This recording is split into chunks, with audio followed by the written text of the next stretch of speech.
If you love great stories, you've come to the right place. Subscribe to my channel to make sure you don't miss any new videos. Like and share this video with your friends if you enjoyed it, and let me know your thoughts in the comments below. Luke, just minutes after arriving at Camp Nightwing, received a telepathic message from Wednesday informing him that the negotiations had failed and that Niklaus was heading his way, so he could get rid of Rosalie, Armand, and the others if he wanted to. Why do blackmail attempts never work? Luke thought, somewhat surprised that Niklaus didn't give a damn that he was facing the eldest Adams and that she wanted to negotiate rather than report what was happening here to the vampire authorities.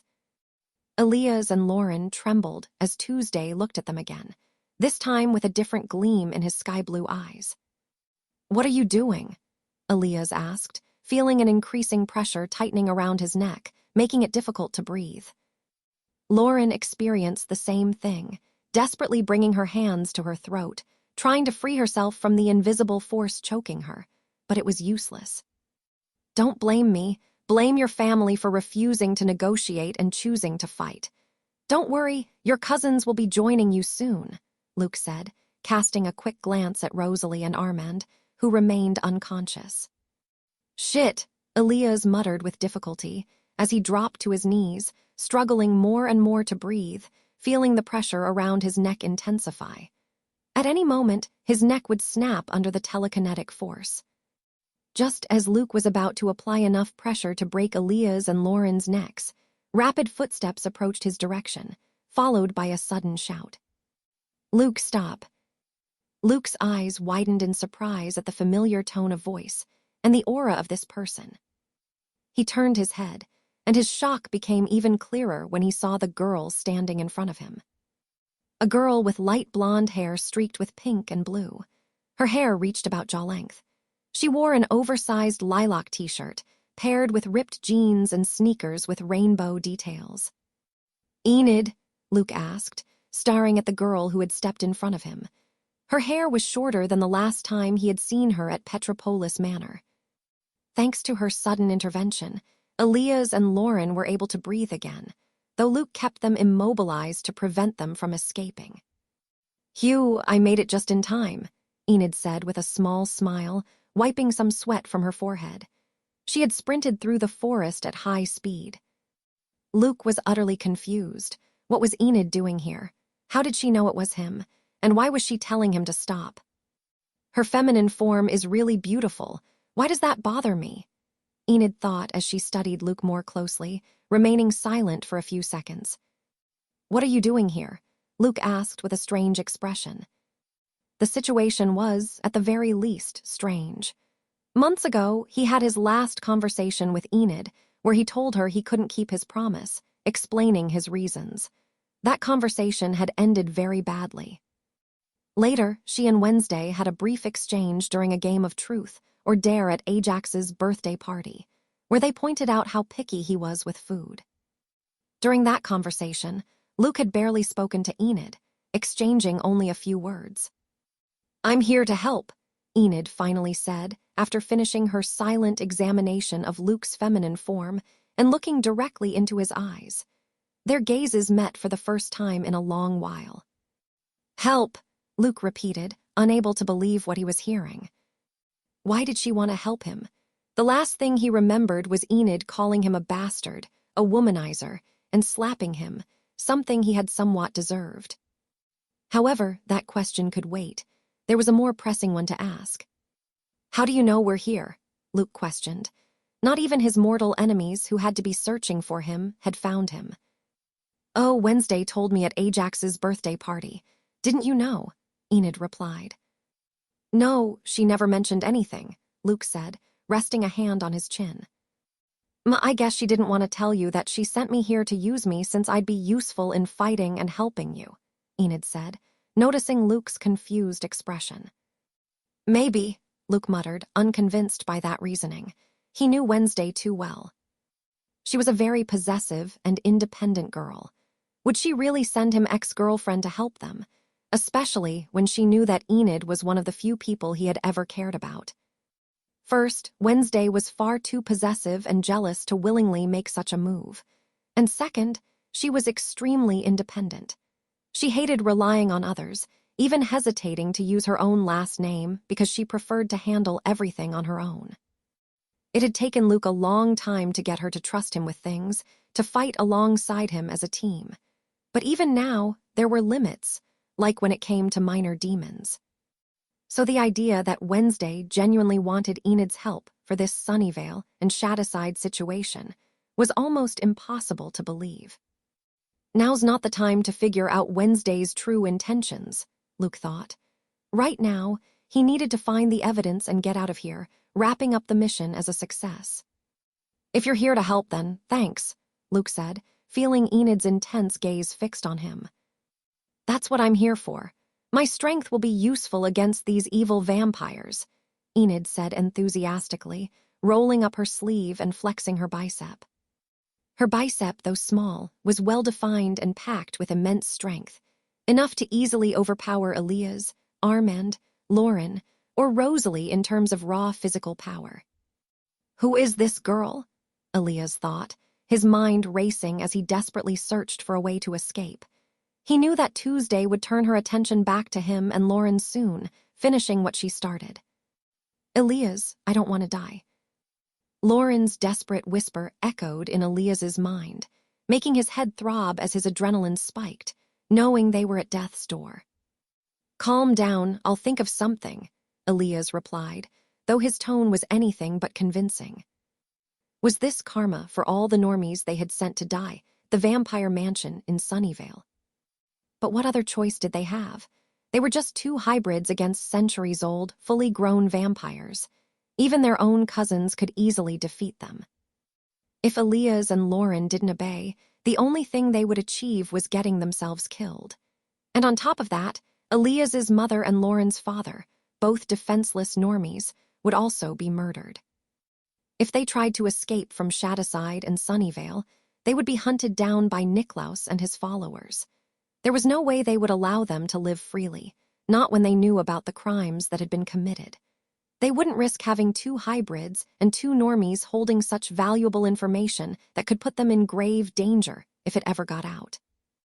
Reporting the crimes happening in Shadowside and Sunnyvale to the main branch of the Drozhia clan wouldn't help either. The main branch would simply eliminate them as well for being accomplices. Kidnapping normies and drinking their blood was a severe crime in the closed society of vampires. Even more so if it had been going on for years, with hundreds, possibly even thousands, of normies imprisoned over time. Is this the price for the sins I've committed? Elias thought, trembling slightly. What worried him the most was his mother. There was no way she would survive this. Even if these psychics ignored her, the vampires wouldn't. They would never leave her alone. It was highly likely she would be killed. Elias lost all hope. Escaping from his own family or from the extremely powerful psychic girl was impossible. In fact, he preferred to die here. At least then, he would no longer have to kidnap innocent normies, people he had grown up with in Shadowside. As for begging for mercy, he didn't even consider it an option. One look at Tuesday's icy gaze was enough. He knew instantly she was a cold-blooded killer. She wouldn't let him live. I hope they kill those bastards, Elias thought, closing his eyes. By bastards, he meant his uncles, his father, and his grandparents. Luke turned his attention back to Lauren and Elias, ready to finish his work. But just as he was about to strike, Enid stepped in his way. Don't do it, Luke, she said seriously, locking eyes with him. Why is she calling him Luke? Elias and Lauren thought, surprised and oddly relieved that this cheerful-looking girl was defending them. Not only that, but she seemed to know Tuesday, even though she didn't call her by that name. Luke narrowed his eyes, irritated. Why not? They're enemies, he said coldly. He just wanted to finish them off and go find the evidence. You've already defeated them. Why kill them? Enid replied calmly. I don't know. There's always a chance they'll come back wanting more and become a nuisance. Better to cut that nuisance at the root, don't you think? Luke said after a brief pause. I doubt they'd want to face you again. Besides, you defeated them far too easily. Why stain your hands with blood when you can break them with just a glance? Enid countered. She's right, listen to her. We won't come back. Lauren and Aaliyah's thought, their hopes of getting out alive suddenly renewed. Luke stared at her, weighing her words.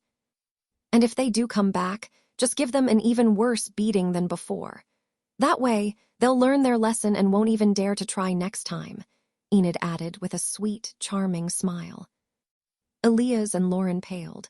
That doesn't sound reassuring at all, they thought in unison. Luke lowered his gaze for a moment. There was something in her words that resonated with him. Somehow, Enid still had that effect on him, that ability to ignite a spark of something he had long since extinguished. Killing them won't leave a bad taste in your mouth, Enid pressed, her voice softer this time. They aren't mortal enemies, nor people you hold a personal grudge against. You could have snapped their necks in a second, but you didn't. You took longer. Wasn't that because, deep down, you didn't actually want to kill them? She has a point, Luke thought. Besides, these vampires had been ridiculously easy to defeat. Killing them or not wouldn't make much of a difference. In fact, Lauren and Aaliyah's hadn't even attacked him. He didn't have a personal vendetta against them the way he did with Sabrina, Atlas, and the others. Still, what unsettled him the most were her last words. Did he really not want to kill them? Was that why he hadn't snapped their necks in an instant, even when he had the power to do so? And I know I'm not your light anymore, but that doesn't mean you have to sink completely into the darkness, Enid added in a whisper. Luke looked up. And who says I'm sinking? Darkness isn't bad, he muttered. At that moment, Aaliyah's and Lauren felt control over their bodies return. They could move again. Get out of here, Luke ordered coldly. Thank you, Aaliyah's and Lauren said, glancing at Enid before taking off at full speed. What do? We'll be considered traitors if we abandon Rosalie and Armand, Lauren asked, though not once did it cross her mind to save their two cousins from the clutches of that terrifying psychic. We'll leave Shadowside and Sunnyvale with our parents. We can't keep kidnapping innocent people anymore. It's almost certain that the truth about Grandpa and the others drinking normie blood for years will come to light. It's not safe here anymore, said Aaliyah's, who had no intention of following his family's orders any longer. After Elias and Lauren left, Luke used his telekinesis to unearth tree roots from the ground and imprison Rosalie and Armand, tying them up with numerous thick roots. Happy? Luke asked, looking at Enid with a slight frown. Yes, thanks, Enid said, nodding as she noticed Luke's bad mood. She knew this wasn't the smartest strategy if she wanted to get back with him, as she was basically confirming what Luke had told her before about why they weren't compatible. But Enid would stand firm in her decision. She didn't believe that everything that moved had to be killed, staining one's hands with blood when they could be easily defeated. Luke expanded his domain, covering the entire camp area. His feet lifted a few inches off the ground, and he began moving in a random direction since he didn't know exactly where to search. Flying a few inches above the ground was much faster than walking or running using his outcast strength. Hey, wait, Enid exclaimed, following Luke. With his domain, Luke started analyzing the entire surrounding area of the camp. He noticed the different cabins used by the campers for sleeping. The cabins were in ruins, some due to time and others due to the fire, though not all because of the latter. He could see some blackened wood with burn marks. There was also a ruined building that seemed to be a communal area or a dining hall where all the campers ate together and gathered. Additionally, there was a section that appeared to have once been a bonfire site. Luke gave these areas a quick glance before continuing his search elsewhere. He didn't believe his parents would have hidden the evidence here, as they were undercover, and if the camp had been full of people, they wouldn't have been able to conceal the evidence so easily. The lake, Luke thought, flying quickly toward the body of water that wasn't far away. He scanned the entire lake with his domain, but there was nothing out of the ordinary. Luke stood by the lakeshore, lost in thought. At that moment, his body began to change. The effects of the gender-swapping potion had worn off, and within seconds he returned to his male form. Finally, goodbye to that stupid potion, Luke thought as he looked at his masculine hand. He shouldn't have to use his Tuesday identity anymore. Natasha still had a large stock of potions since she had made plenty, not knowing how long they would need them. At last I can see his face, Enid thought, staring inquisitively at Luke's face. It had been a long time since she last saw it, or at least longer than she would have liked. Luke noticed Enid's gaze on him and how she was taking small steps to get closer, but he said nothing. Her behavior was strange, to the point that he couldn't understand what was going on. Did she still have feelings for him? However, now wasn't the time to dwell on that. He continued analyzing the rest of the campgrounds. A particular area, about 3 kilometers from the cabins and 2 kilometers from the lake, caught his attention. There were 2 routes to reach this area. One was a rocky path that started from a small, ruined dock at the lake. The other was a lonely trail that could be accessed from the cabins. What drew Luke's attention to this area was a very peculiar tree, one unlike the others. Its bark was thick, and its branches stretched out as if trying to grasp something. A few meters from the tree stood an old water well, worn down by time. Luke quickly flew toward the site. He had a gut feeling about the tree, as if something was calling him. "Wait for me," Enid called out, beginning to run in Luke's direction. Even with her super strength and impressive agility, perfect for running through forest terrain, she couldn't keep up with Luke's flight speed. Noticing her plea, Luke slowed down slightly so he wouldn't leave her completely behind. Enid smiled foolishly at the small gesture. Within minutes, they arrived at the site, standing before the massive, thick-barked tree. The tree's diameter exceeded 3 meters. As for the old moss-covered stone well, Luke didn't even glance at it. His attention was fixated on the tree, a strange feeling stirring within him. "Is there something here?" Enid asked, arriving right after Luke and scanning the area. Unlike the path leading here, there weren't many trees around. The terrain was flatter, with only the massive tree and the well standing out. "The tree," Luke replied, nodding forward. Enid looked at the tree, and her small nose caught a scent, strange yet familiar. She began sniffing, growing more certain that the aroma was something she recognized. "What are you doing?" Luke asked, noticing Enid's not-so-subtle sniffing. "I smell a scent similar to yours on that tree," Enid replied with a strange expression.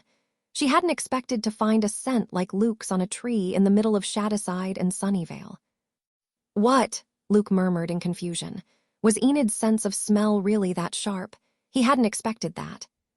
What he didn't know was that Enid had been secretly sniffing a piece of his clothing that she had kept, in addition to the handkerchief he had used and returned the first time they met. One should never underestimate the sense of smell of a werewolf obsessed with someone. The strange thing was that Luke had never been here before, so Enid was also confused as to why she could smell his scent. Luke and Enid exchanged glances, then turned their eyes toward the tree and slowly began to move forward. 1 step, 2 steps, 3 steps. When they were about 10 meters away, it happened. A monotonous, robotic voice echoed in Luke's mind. The same thing happened to Enid. "Stop, leave this place. You will not remember this tree." Luke immediately recognized it as mind control, much more direct and to the point compared to vampires. Since he was a blue aura user, he had mental defenses and was able to resist the commands. It was harder than he expected, as the robotic voice continued to echo in his head, seemingly growing more forceful upon realizing it wasn't working. "Leave, go away. You will not remember this tree." "Whoa, it's getting angry," Luke thought, focusing all his mental strength to fight off the mind control. It was actually a good opportunity to practice strengthening his defenses. But Enid wasn't a blue aura psychic. The only mental defense she had was a family necklace her mother had given her, which wasn't anything extraordinary. She couldn't resist the tree's command. She turned around and began sprinting away at full speed, as if she were compelled to obey with every fiber of her being. Luke glanced at Enid's retreating figure, then back at the tree, debating whether to take the evidence since it's obvious that after this they must be there. "Damn it," Luke thought, clicking his tongue before taking off after Enid at full speed. He caught up to her about 500 meters from the tree and quickly sent her a mental command to stop. Enid came to an abrupt halt, her feet nearly digging into the ground. "Hey, are you okay? It looks like that tree has psychic defenses. It must have been my mother," Luke commented, a theory forming in his mind. Enid slowly turned around, and then the multicolored claws on her right hand emerged, slashing toward Luke's face at high speed. With sharpened reflexes and his clairvoyance, Luke swiftly moved his head to the side, watching as Enid's claws passed just centimeters from his cheek. Enid didn't stop after her first failed strike. She continued attacking, aiming directly for Luke's head. Luke dodged with agility, making precise movements at the last moment. It was as if he predicted all of Enid's attacks and avoided them just in time.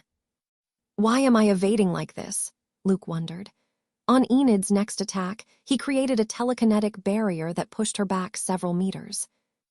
Enid dug her feet into the ground to stop her momentum, and with a growl, launched herself at him again, shifting into a quadrupedal stance that drastically increased her speed. "Looks like that damn tree gave her more than one mental command," Luke thought as he extended his hand toward her. Enid suddenly froze in midair, caught just as she leaped at Luke, completely immobilized by his invisible telekinetic force. Trapped, Enid struggled with all her strength to break free, but Luke knew it was futile. His telekinetic force exceeded 10 tons, far beyond what a young werewolf like Enid could match, even with her lineage and immense talent. Luke was about to dive into her mind to cancel the command, or whatever the tree had implanted in her, when he noticed something alarming. Enid wasn't calming down despite realizing her helplessness. Her body started shaking erratically, her muscles tensing and convulsing as if on the verge of collapse.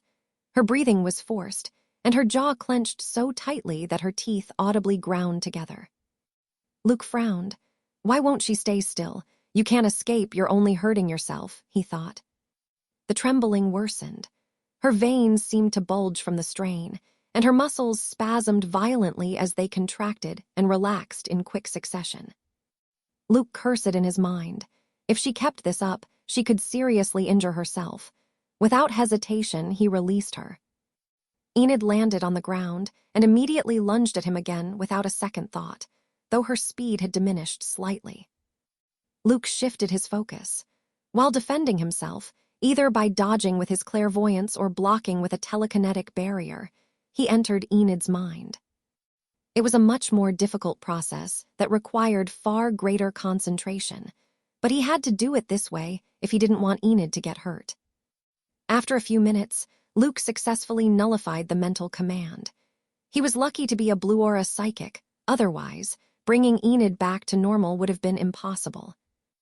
Enid remained motionless. Her eyes, once filled with blind fury, now seemed dull, as if her consciousness had been pulled from a deep trance. Her exhausted body lost all tension and collapsed forward. Luke reacted instantly, catching her before she hit the ground.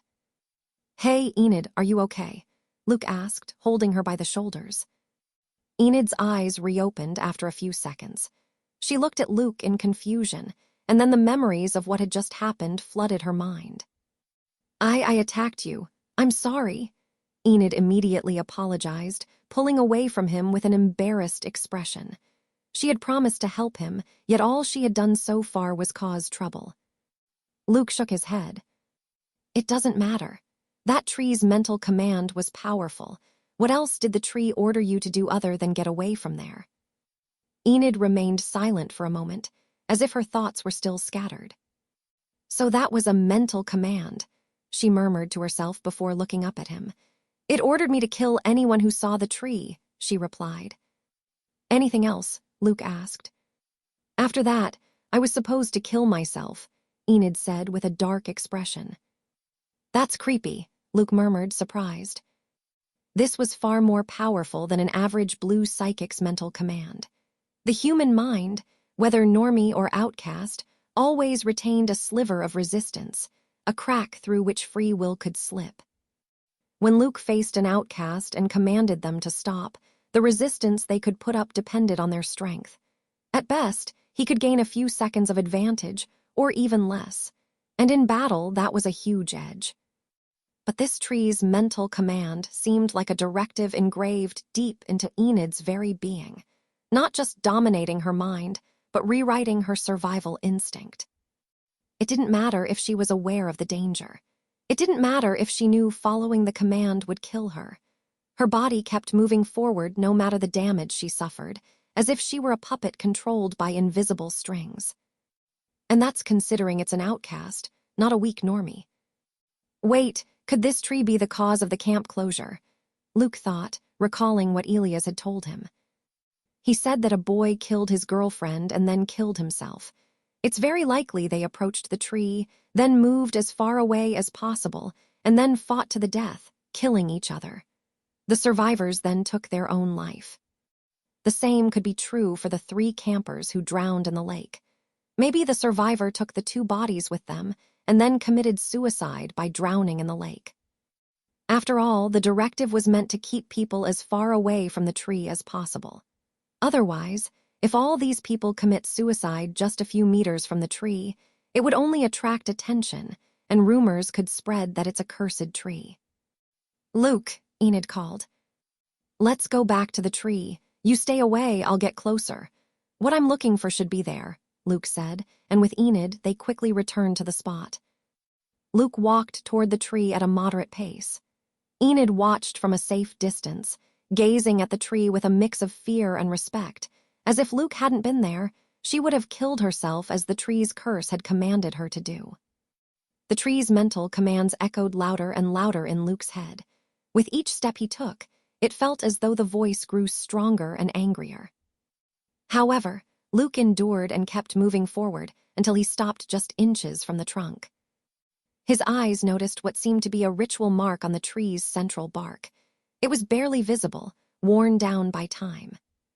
His focus was on the tree, and he noticed a barrier that prevented him from seeing beyond the trunk, as if it were hollow, yet he couldn't see what was inside. That's where the evidence must be, Luke thought with a slight smile, as the robotic and angry voice echoed in his head telling him to stop and leave. Luke tapped the tree twice with his knuckles and heard the hollow sound, but he also realized that the wood was extremely hard. He took a step back and prepared to punch the bark, right where the ritual mark was. He began to concentrate telekinetic waves in his fist, and after a few seconds, the air around Luke's fist began to vibrate. Without thinking twice, he struck the tree. Boom! A metallic sound resonated throughout the area. The telekinetic waves released stirred up a great amount of wind that sent dust, dirt, and leaves flying. A trunk as hard as metal, Enid thought, surprised by the tree's hardness. Luke continued hitting the trunk without hesitation. His parents had hidden the evidence so the Spellmans wouldn't find it, but also so that he would. There shouldn't be any chance of destroying it after breaking the tree's trunk. On the 3rd blow, his fist pierced through the trunk. When he pulled it away, he could see inside the tree, which was indeed hollow with enough space to hide something. How did they hide the evidence without breaking the tree? Luke wondered, unable to comprehend how his parents managed such a feat. Inside the tree trunk was a dusty and worn-out backpack. Luke had to enlarge the hole he made because the backpack couldn't fit through yet. After a few more blows, he finally had the backpack in his hands. He opened it from the zipper and saw several documents. Finally, Luke thought, glancing at the contents of the backpack. That wasn't all. He also saw a jar with a silver liquid. He recognized it as a memory fragment. After all, he had gone through the process himself and recognized the silvery liquid. Besides the jar with the silver liquid, he saw 2 pieces of clothing, a small scarf and a bib. Is this from when I was a baby? Luke thought, his expression different from usual. Luke, watch out, Enid shouted, causing Luke to stop staring dumbly at the contents of the backpack. With his clairvoyance, he noticed the long, steel-hard branches moving at an alarming speed toward him, clearly aiming to impale him. When 3 branches were about to pierce him, Luke murmured, "Shambles," and vanished just in time, reappearing next to Enid. Enid sighed in relief when she saw Luke dodge the tree and appear by her side. Though she knew his strength and vast arsenal of abilities, she was about to rush in to help. The branches hit the ground, easily piercing it and creating a large cloud of dust. They quickly returned to attack, this time aiming at both Luke and Enid. Enid stepped forward, protecting Luke. Her arms partially transformed into those of a werewolf. When the branches were about to reach them, Enid attacked first. With a fierce slash, her claws ripped through the thick bark of the first branch, sending hot splinters flying. Enid repeated the same action, chaining together quick, precise cuts. Each strike sent shards of wood as hard as metal flying, but the branch continued to resist. Luke took advantage of Enid handling the attacks and used shambles again, reappearing next to the tree trunk. Now, the useless orders filling his mind were to return the backpack to its place and then leave the area. He made a small cut on his index finger, causing a few drops of blood to spill, which he directed toward the ritual mark on the bark. When the mark was stained with blood, it absorbed it and even glowed faintly. His hunch had been right. The thick, long branches of the tree stopped attacking and returned to their original positions. The robotic, annoyed voice ceased to echo in his head. "Is it over?" Enid murmured, as her arms returned to normal and she watched the branches retreat back to their original position. "You can come now," Luke said through a telepathic message, and Enid heard his voice in her head. Enid looked at the tree and, after a second of doubt, began walking. If the tree tried to invade her mind again, she knew Luke would save her, so she wasn't afraid. However, that was an unnecessary worry. She didn't receive any more mental orders. She approached Luke, who was already sitting on the grass in a cross-legged position, with the backpack open and pulling out what was inside. "How did you stop the tree?" Enid asked, sitting in front of him just a few inches away. "I splashed some blood on the mark on the tree. It must have been the mark my parents made to make the tree act as a defense. I guess giving it my blood made it realize I'm not an enemy," Luke explained. Thanks to Wednesday, Luke had learned a lot about dark rituals and such things. Since his parents had hidden the evidence for him to find, it made sense to think they must have made the tree stop attacking once it recognized he had obtained the evidence. Enid nodded and turned her attention to the backpack. "Oh, it has your scent, I'm sure of it," she added, pointing at the bib and the small scarf, which were in poor condition. Luke looked at the baby clothes. Why had his parents kept these? It would have made more sense for them to give them to Natasha, who had taken him in as a baby. "Is there another one?" Luke thought, surprised to notice another jar with the silver liquid. As he took both out, he saw they were numbered, one labeled number 1 and the other number 2. There was also a yellowed note with very elegant handwriting. He quickly read it and looked back at the 2 jars. "What does it say?" Enid asked, curious. "Sure, if you want to tell me, it's fine if you don't," Enid quickly added, making gestures with her hand. Luke stopped looking at the jars and looked at her. "The jar number 1 is a memory that I can see right now. Number 2 is the most important evidence my parents obtained. It should be presented to the authorities," he replied. "Oh, I don't get it. Don't you need some special device to see those memories? How could you see the memory from jar number 1 right now?" Enid asked. "If you want to project the memory to a group of people and then keep that memory, yes, you'd need a device. But if one person drinks the liquid, they'll see the memory, kind of like a vision, but the memory will be lost forever," Luke explained patiently, only because it was Enid asking. "Drink that silver liquid," Enid said with a strange expression, staring at the thick liquid in the jar, which didn't look like an appetizing drink. "Yes, it's drinkable, according to the theory I read. Its taste is supposedly thick and metallic," Luke responded, while putting jar number 2 into the backpack and leaving only the first one. He carefully opened the lid, and before drinking it, he looked at Enid. "Can you protect me?" he asked, knowing Niklaus was on his way, but his curiosity was greater. For the first time, he would see his parents in a lived memory. "Of course," Enid responded instantly, standing up. "Drink it, don't worry, I'll keep watch." Luke nodded gratefully, and not wasting any more time, drank the silver liquid. He had to drink it all. He felt the dense liquid slide down his throat, leaving a metallic aftertaste that made him shiver. It wasn't exactly unpleasant, but the thick, cold sensation twisted his stomach. As soon as he finished swallowing, a chill ran through his body and his vision began to blur. His eyes turned white, and the world around him seemed to fade away. A sensation of weightlessness enveloped him, as if his mind had been ripped from his body. Everything became blurry until, suddenly, he felt solid ground beneath his feet. Luke blinked, finally regaining his vision. He was still in the same place in front of the tree trunk, but something had changed. It was night, with the faint moonlight illuminating the forest. Then he saw her standing before him, a beautiful young woman around 25 years old. Her brown hair, almost blonde, fell in soft waves over her shoulders, reflecting the moon's glow. Her face was serene but enigmatic, with clear, deep eyes that stared at him with intensity.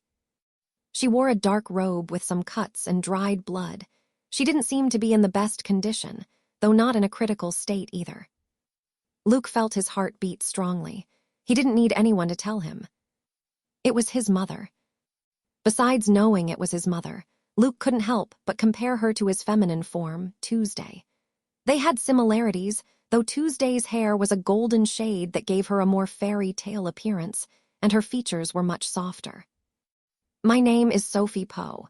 I hope the person who sees this memory is my son, Luke," the woman spoke, her serene expression showing no desperation despite the situation she was in. Her voice was calm, lacking the emotion that a typical mother would have when speaking to her child for the first time, knowing this might be the only message her son could hear from her. "If you're seeing this, it means you've managed to survive and have obtained the evidence we hid. You must present the evidence to the council, but don't trust the council members completely.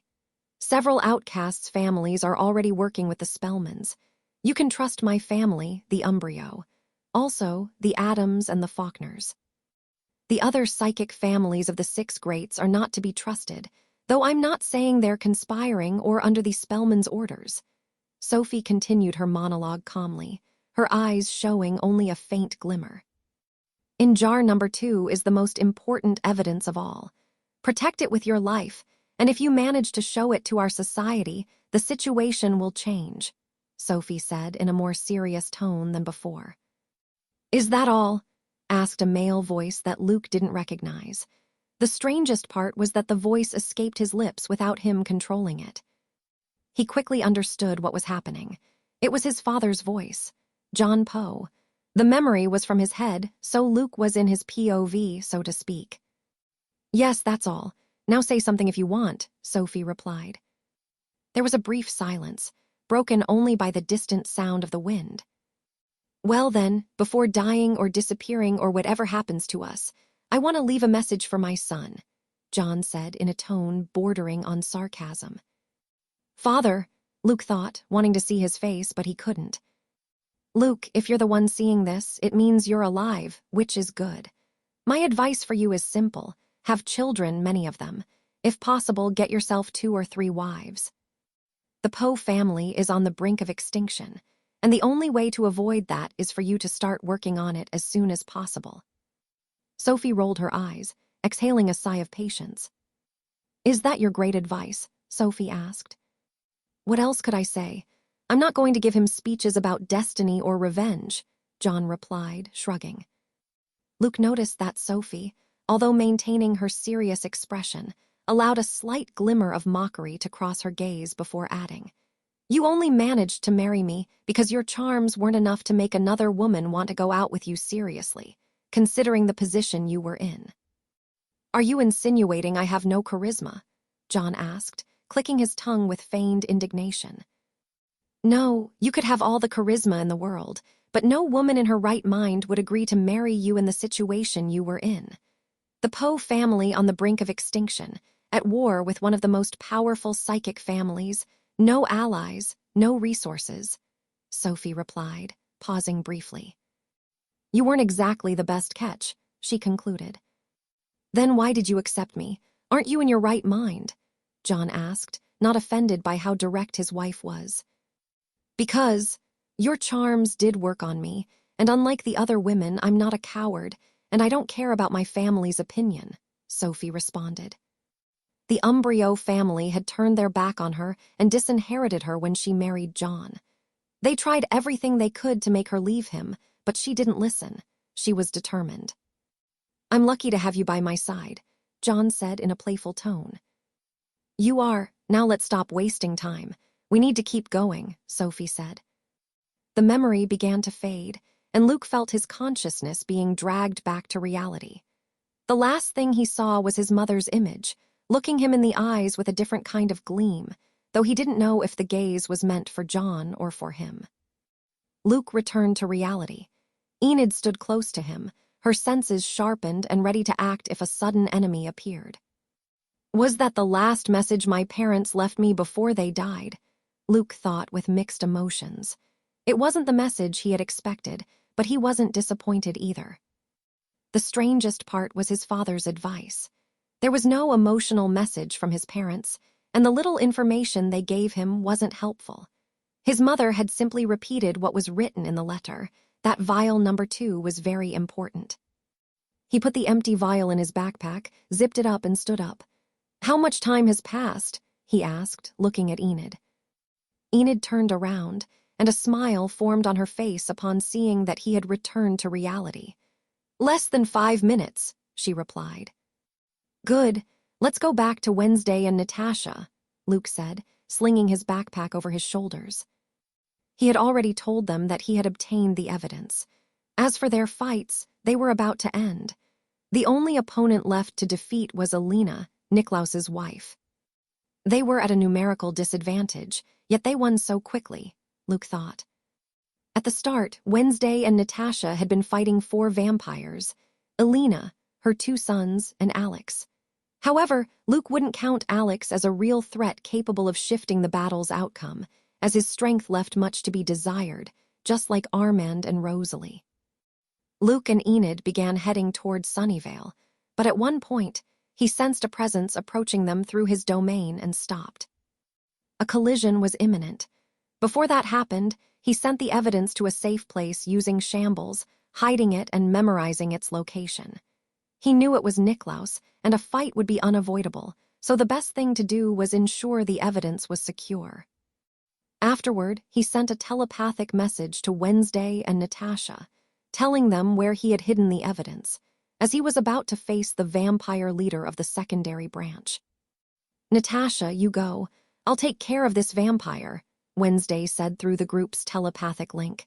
In the middle of battle, this was the best way to communicate.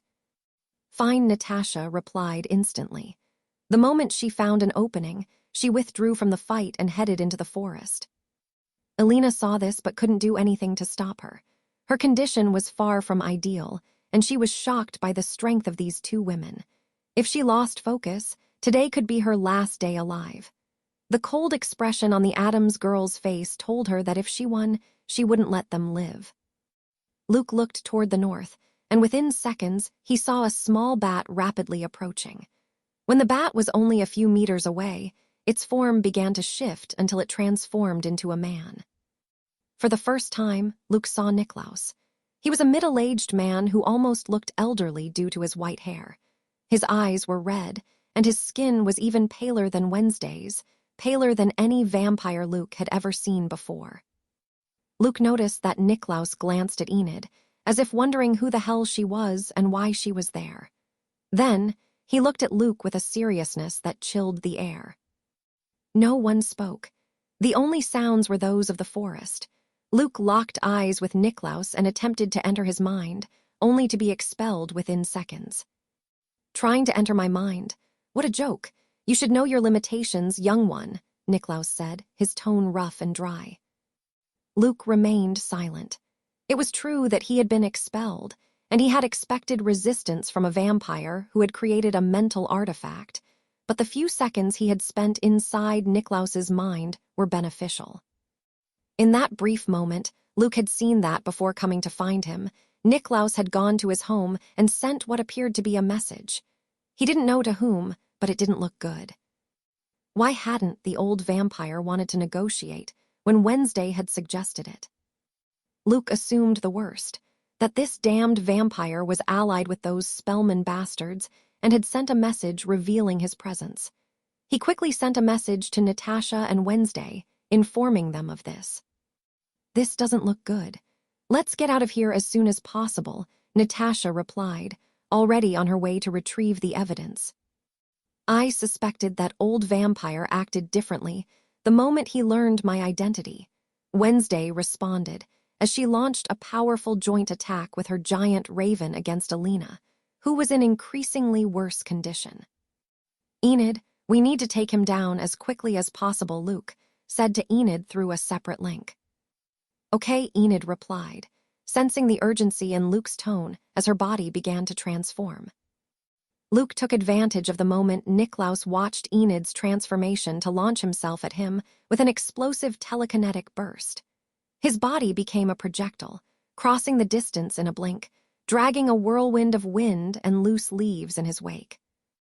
In his right fist, he concentrated telekinetic waves that vibrated with fierce intensity, forming a translucent sphere that compressed the air around it. Without hesitation, he aimed the punch directly at the old vampire's face. But before the blow could connect, Niklaus vanished.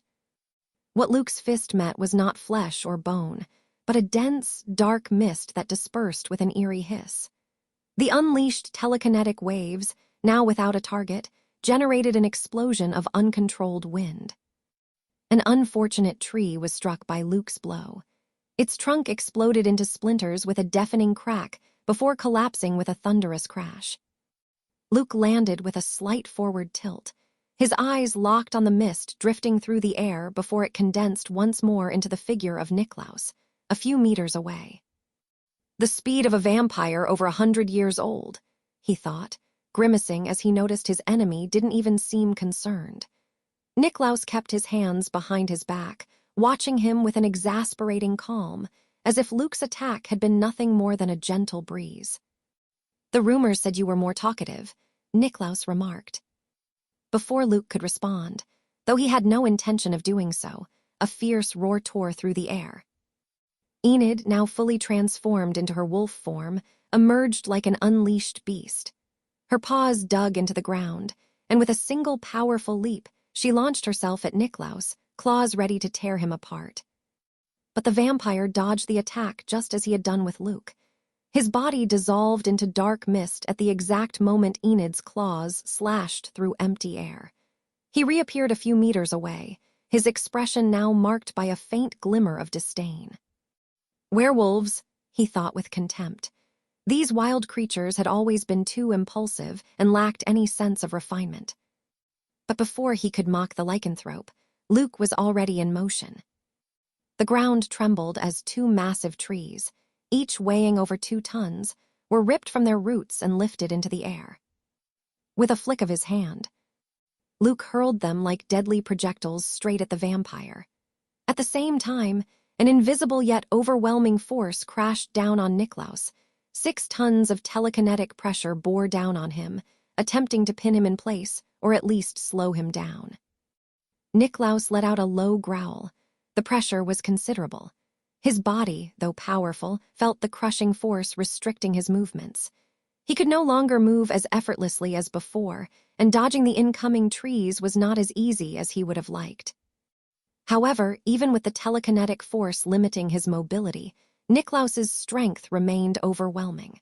With a burst of raw power, he forced his body into motion and narrowly evaded the trees hurtling toward him. Once again, his figure dissolved into a swirling cloud of dark mist, dispersing into the air before reappearing in what he believed to be a safe spot. But he was wrong. Before he could even catch his breath, Luke was already there. Niklaus's eyes widened, his mind processing the impossible in a fraction of a second. How? That's not speed. His instincts screamed at him to react, but his body had no time. That's when he realized Luke hadn't just appeared there out of nowhere. He had been waiting for him. Can he see the future? Is it teleportation? But that's absurd. He couldn't keep debating how the hell the Poe boy had gotten there, because Luke's fist, surrounded by vibrating telekinetic waves, slammed brutally into his torso. The impact was devastating. A shockwave of invisible force erupted into the air as the punch connected, sending Niklaus hurtling like an out-of-control projectile. His body was flung violently, smashing through thick branches in his path and kicking up a cloud of dust and dry leaves. Luke barely moved 2 fingers of his hand and murmured, "Shambles." In an instant, one of the many leaves floating in the air vanished, replaced by Enid. Now she was suspended in the sky, directly in Niklaus's trajectory.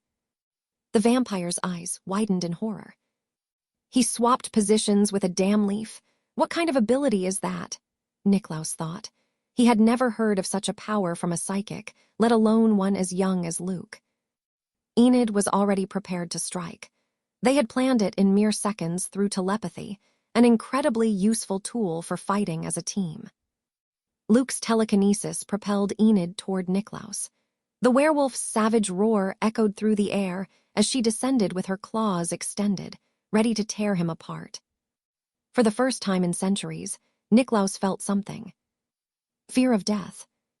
He couldn't believe that these teenagers, young enough to be his grandchildren or even younger, fought with such brutality and coordination. They didn't hesitate, nor did they carry the arrogance of the inexperienced. Every movement was calculated, precise, lethal. But there was no time to dwell on it. With the instincts of a cornered predator, he raised a hand, and his own thick, dark blood spilled from his wound, molding itself into a crimson shield in front of him. The impact was brutal. Enid's claws dug into the blood barrier, which didn't last long before shattering. Her attack continued, striking Niklaus. He managed to block the killing blow, but the injury was far from minor. Pain shot through his body, and he heard his bones crack. The vampire crashed heavily onto the ground, rolling several meters before stabilizing himself. He propped himself up on one knee, breathing heavily as blood dripped from his mouth. The wound on his torso, courtesy of Luke's telekinetic punch, still throbbed. It had caused internal damage, and it wouldn't be easy to heal. Enid's attack had been just as vicious. Her claws had torn into his side, and thick, dark streaks of blood stained his clothes. He tried to stand with dignity, but his movements were no longer as fluid as before. And that's when Luke spoke for the first time. "Well, old man." His tone was mocking, arrogant, as if he were enjoying himself. "For a vampire over 100 years old, you look more like a drunk who lost a bar fight. Maybe kidnapping normies and drinking their cheap blood made you rusty." Niklaus's eyes turned bloodshot, a mix of fury and wounded pride burning inside him. "Now you talk, you bastard," Niklaus thought indignantly. He snarled, baring his fangs, ready to lunge at the insolent brat. But Luke and Enid were already moving, resuming the battle without losing an ounce of intensity. The battle against Niklaus continued. Enid and Luke increased the intensity with every passing second. Their attacks grew more coordinated, understanding each other better in combat as time went on. A powerful kick from Enid in her lycanthropic form sent Niklaus flying, crashing into a tree. Fortunately, he managed to summon a blood shield and use his arms to cover himself, yet he still coughed up blood and felt a tingling in his bones. "This is fun," Enid thought, enjoying the fight as her animal instincts took control. Adrenaline coursed through her body like fire, every muscle vibrating with the thrill of battle. It wasn't just the fight that made her smile, it was fighting alongside Luke. "This is bad," Niklaus thought, pushing his brain to its limits to find a way to survive. He hadn't expected to be overwhelmed like this. He had the speed to dodge the attacks of just one of them. If he only faced Luke, he could evade his strikes like he did when Luke first attacked. The same went for the lichen, but against both, there was no escape. Luke was a conductor in battle. From the very start, his telepathy kept him in perfect communication with Enid. They needed no words, not even glances. She felt his commands in her mind as if they were her own instincts. Moreover, his clairvoyance granted him a 360-degree view of the battlefield. Niklaus could no longer surprise him. Every attempt to vanish and reappear in a blind spot ended with Luke already waiting for him there. He could even use his foresight to achieve 100% accuracy. On top of that, if Niklaus tried to retreat, Luke would swap positions with a leaf, a rock, or even Enid, cutting off his escape. And then there was telekinesis. Niklaus was no longer fighting just two enemies. He was fighting the entire damn battlefield. The trees, the rocks, even the ground itself were weapons in Luke's hands. Logs weighing thousands of kilograms were hurled like projectiles. The ground caved in and rose up to destabilize him. And when he finally managed to dodge one of Enid's attacks, Luke trapped him with a telekinetic force that slowed him down before bombarding him with a barrage of objects. If he somehow dodged all that, the psychic bastard would then teleport right next to him, in the perfect position to land a fatal blow. Niklaus lasted 5 minutes, then 8. By the 10th minute, it was over. He was missing an arm, torn off by Enid's claws. His body was covered in cuts, bruises, and fractured bones. His regeneration could no longer keep up with the damage. Every new wound stole more of his speed, more of his strength, more of his time. He staggered, struggling to stay on his feet, and then he saw Luke watching him. The boy wasn't exhausted. He wasn't panting, sweating, or showing any signs of fatigue. He just had that damn smug smile. Niklaus felt a chill run down his spine. These weren't ordinary outcast teenagers. They were monsters. Luke walked slowly toward the beaten Niklaus, who looked up and met his gaze. "You should have accepted Wednesday's negotiations," Luke said. Niklaus let out a low, rough chuckle, spitting some blood onto the ground. Despite being torn apart with his severed arm and a body riddled with wounds that refused to close, he showed no regret, nor did he beg for mercy. That earned him a bit of Luke's respect, though he'd never admit it. "And miss this wonderful evening," Niklaus sneered with a twisted grin. "If you think this is over, kid, you're more naive than I thought. You won't leave Sunnyvale alive. Maybe you managed to stay under the radar these past few months, but now your location has been leaked," he added, his eyes gleaming with dark satisfaction. But Luke didn't flinch. He had already seen Niklaus' memories of sending a message and deduced that he had sent it to the Spellmans. "I know. I didn't realize pureblood vampires like you were subordinates to psychics. What will the Drozhia clan say about that?" Luke said. Niklaus narrowed his eyes and simply sighed. He knew that in his current state, his mind was defenseless.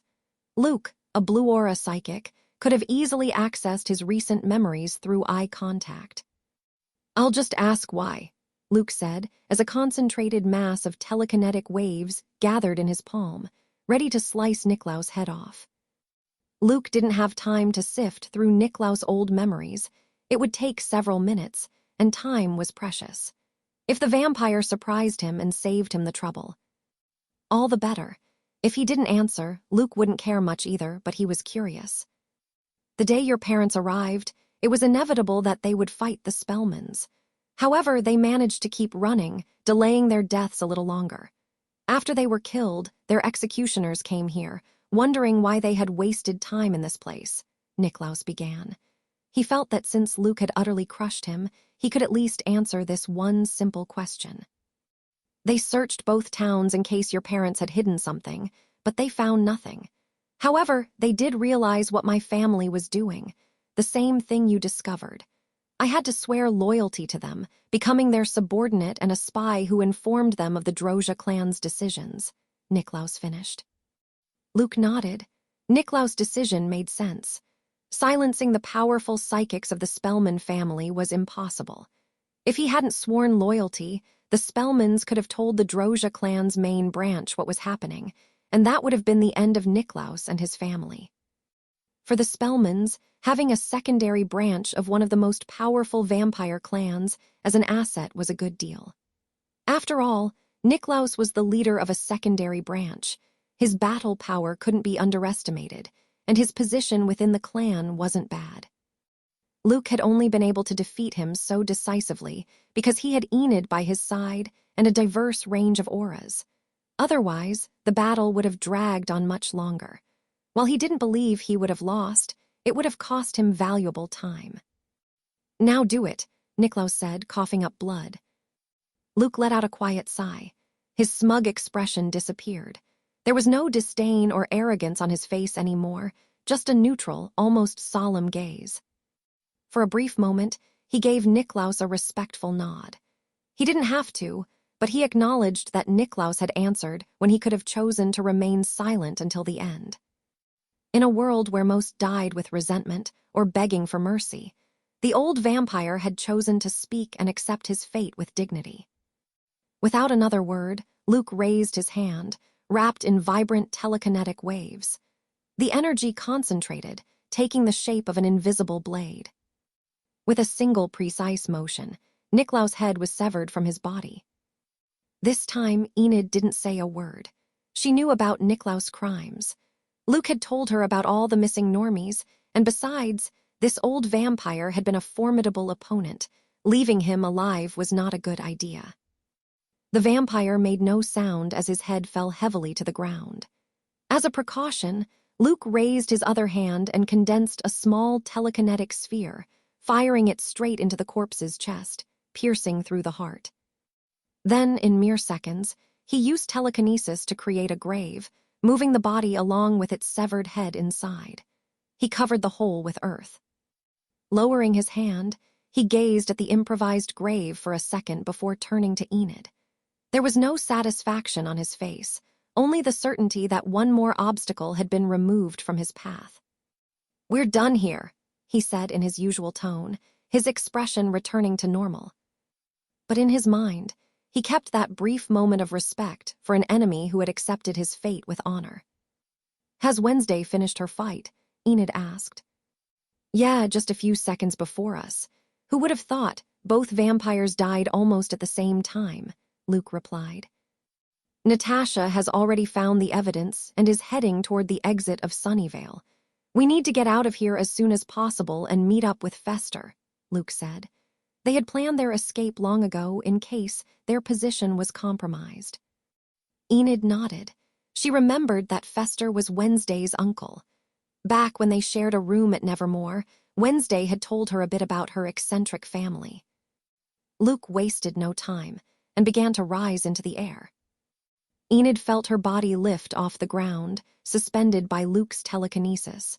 But this time, it was different. He wasn't carrying her on his back like before. That was no longer necessary, and besides, their relationship wasn't like that. Luke's control had improved, and now he could make people fly alongside him without compromising his speed. Though the speed of those he carried wasn't as fast as his own, it was still effective. The two of them ascended over Sunnyvale, moving in Wednesday's direction. Then, out of nowhere, the sky darkened at an alarming speed. As if night had suddenly fallen, thick black clouds covered the city. The air grew heavier, charged with electricity. A lightning bolt lit up the sky. The sound of thunder roared with terrifying force.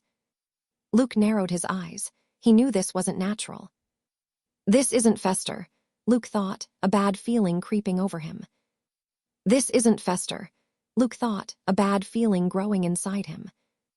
Before he could think about what to do, the sky had already darkened completely, and suddenly, a lightning bolt descended with terrifying speed. It wasn't just a simple flash. It looked more like a rocket falling from the sky, an explosion of pure energy rapidly approaching them.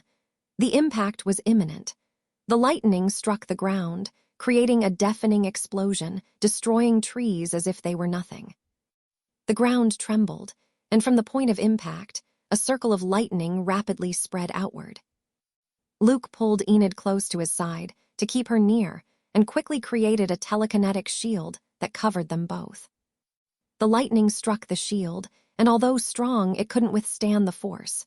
Within seconds, the lightning pierced through, shattering the protective barrier. Luke barely had time to react. Quickly, he activated Shambles.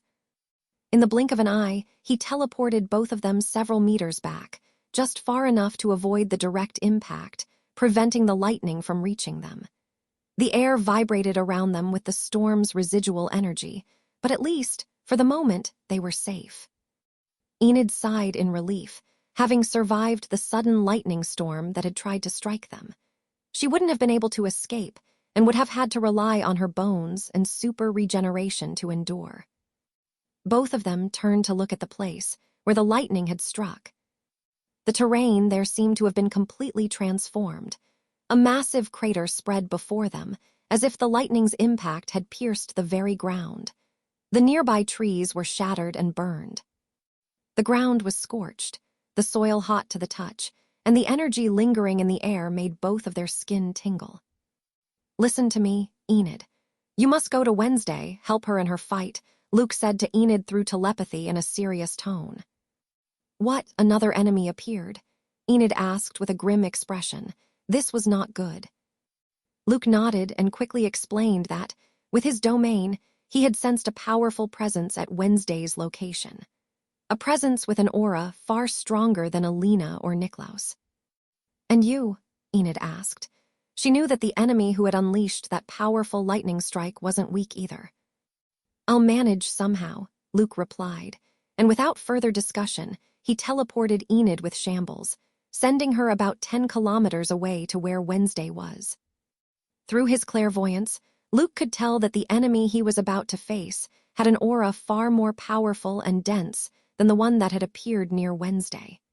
Sending Enid, there would increase the chances of survival for both girls. If that meant facing the most dangerous enemy alone, so that the two of them had a better chance of surviving together, he would do it without hesitation. With Enid in her lycanthropic form by Wednesday's side, their chances of survival would increase significantly. She would be a crucial support. Enid was the kind of direct combatant who drew the brunt of attacks, allowing Wednesday to focus on her strategic and lethal strikes. They were an ideal team for battle. Deep down, Luke wanted both of them to be safe. He didn't do it only to improve Wednesday's odds of survival, but also Enid's. Even though they no longer had a relationship, he couldn't deny that her well-being still mattered to him. Despite everything, she had been an important part of his life, the first girl he had ever truly cared about. Luke pushed aside thoughts of Enid, and Wednesday the moment, a figure emerged from the massive crater.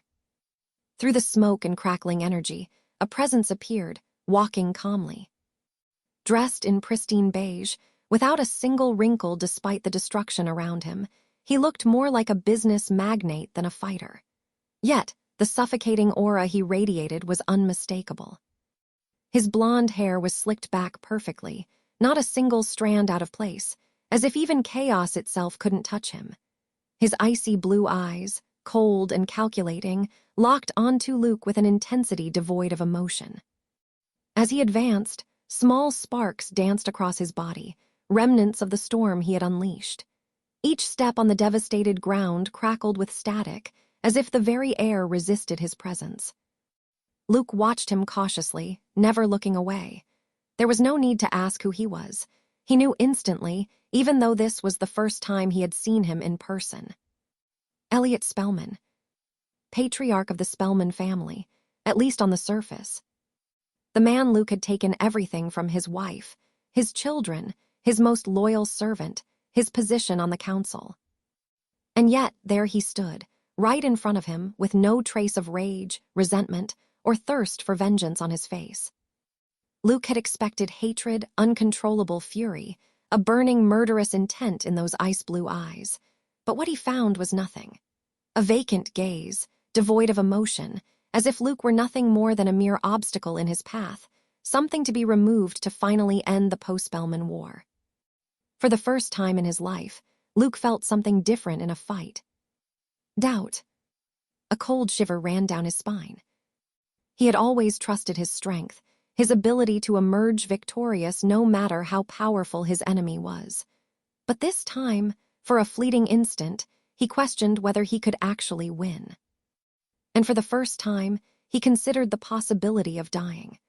Not even against Dolor's Spellman had he felt this sensation, and that was after facing Crackstone while being in far from ideal condition to battle the Spellman matriarch.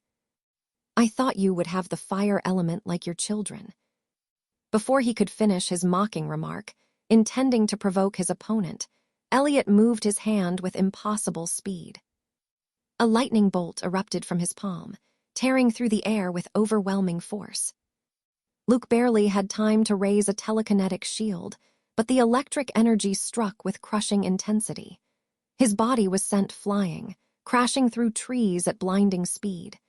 Each trunk he shattered would have broken his body had it not been for the telekinetic barrier he formed around himself at the last second. Finally, after being hurled several meters through the forest, he came to a stop. He coughed, tasting the metallic tang of blood in his mouth. "Shit, I didn't even get to activate my future vision," he thought, wiping the blood from the corner of his lips with the back of his hand, his expression a mix of irritation and focus. Luckily, the wound was superficial, but that didn't change the fact that he was at a clear disadvantage.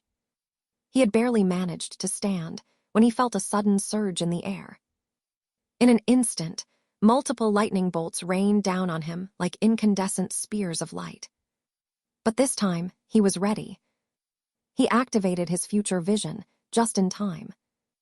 In his mind, flashes of the future unfolded with surgical precision. He saw exactly where and when the electric attacks would strike. With a mix of pure speed and telekinesis, he twisted his body at impossible angles, allowing the lightning bolts to graze the air where he had been just a millisecond before. A sidestep. A backward leap. A sharp turn, propelling himself with invisible force. Every movement was calculated down to the millimeter, dodging the attacks with superhuman precision.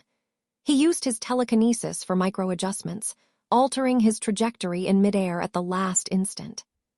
The moment he evaded the electric onslaught, Luke concentrated his telekinesis and, in the blink of an eye, formed a telekinetic orb above his index and middle fingers. Waves of telekinetic energy compressed as fast as possible, vibrating intensely. It wasn't his most powerful orb.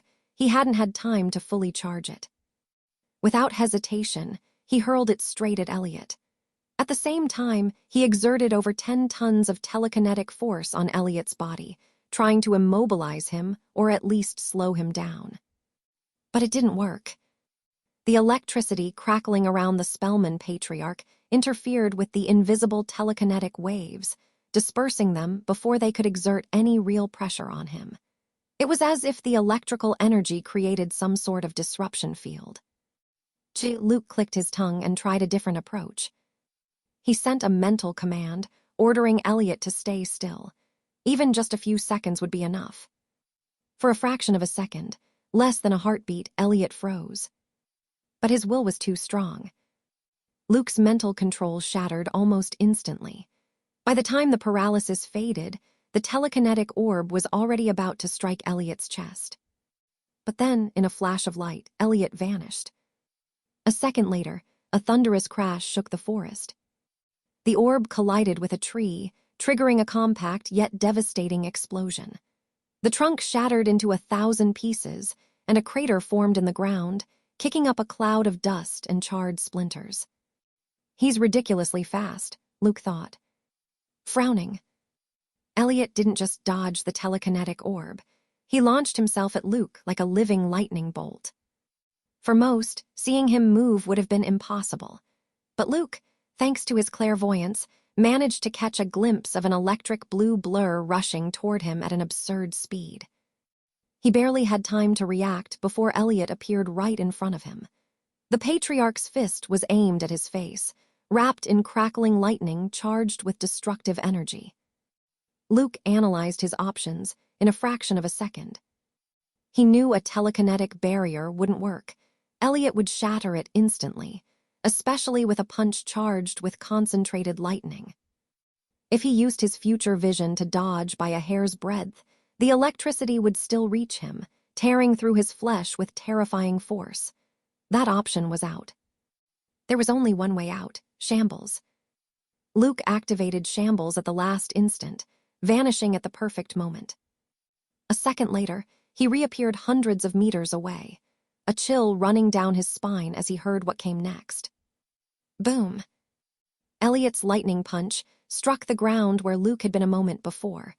The thunderous impact was deafening. The earth cracked, erupting in a brutal shockwave, sending rocks and dust flying as if a meteor had crashed. If that punch had hit me, Even with my telekinetic barrier, I'd be half dead, Luke thought. Elliot wasted no time. He had already locked onto Luke's location and appeared in front of him, launching another powerful, deadly, and lightning-fast strike at his face. Once again, Luke used shambles to escape.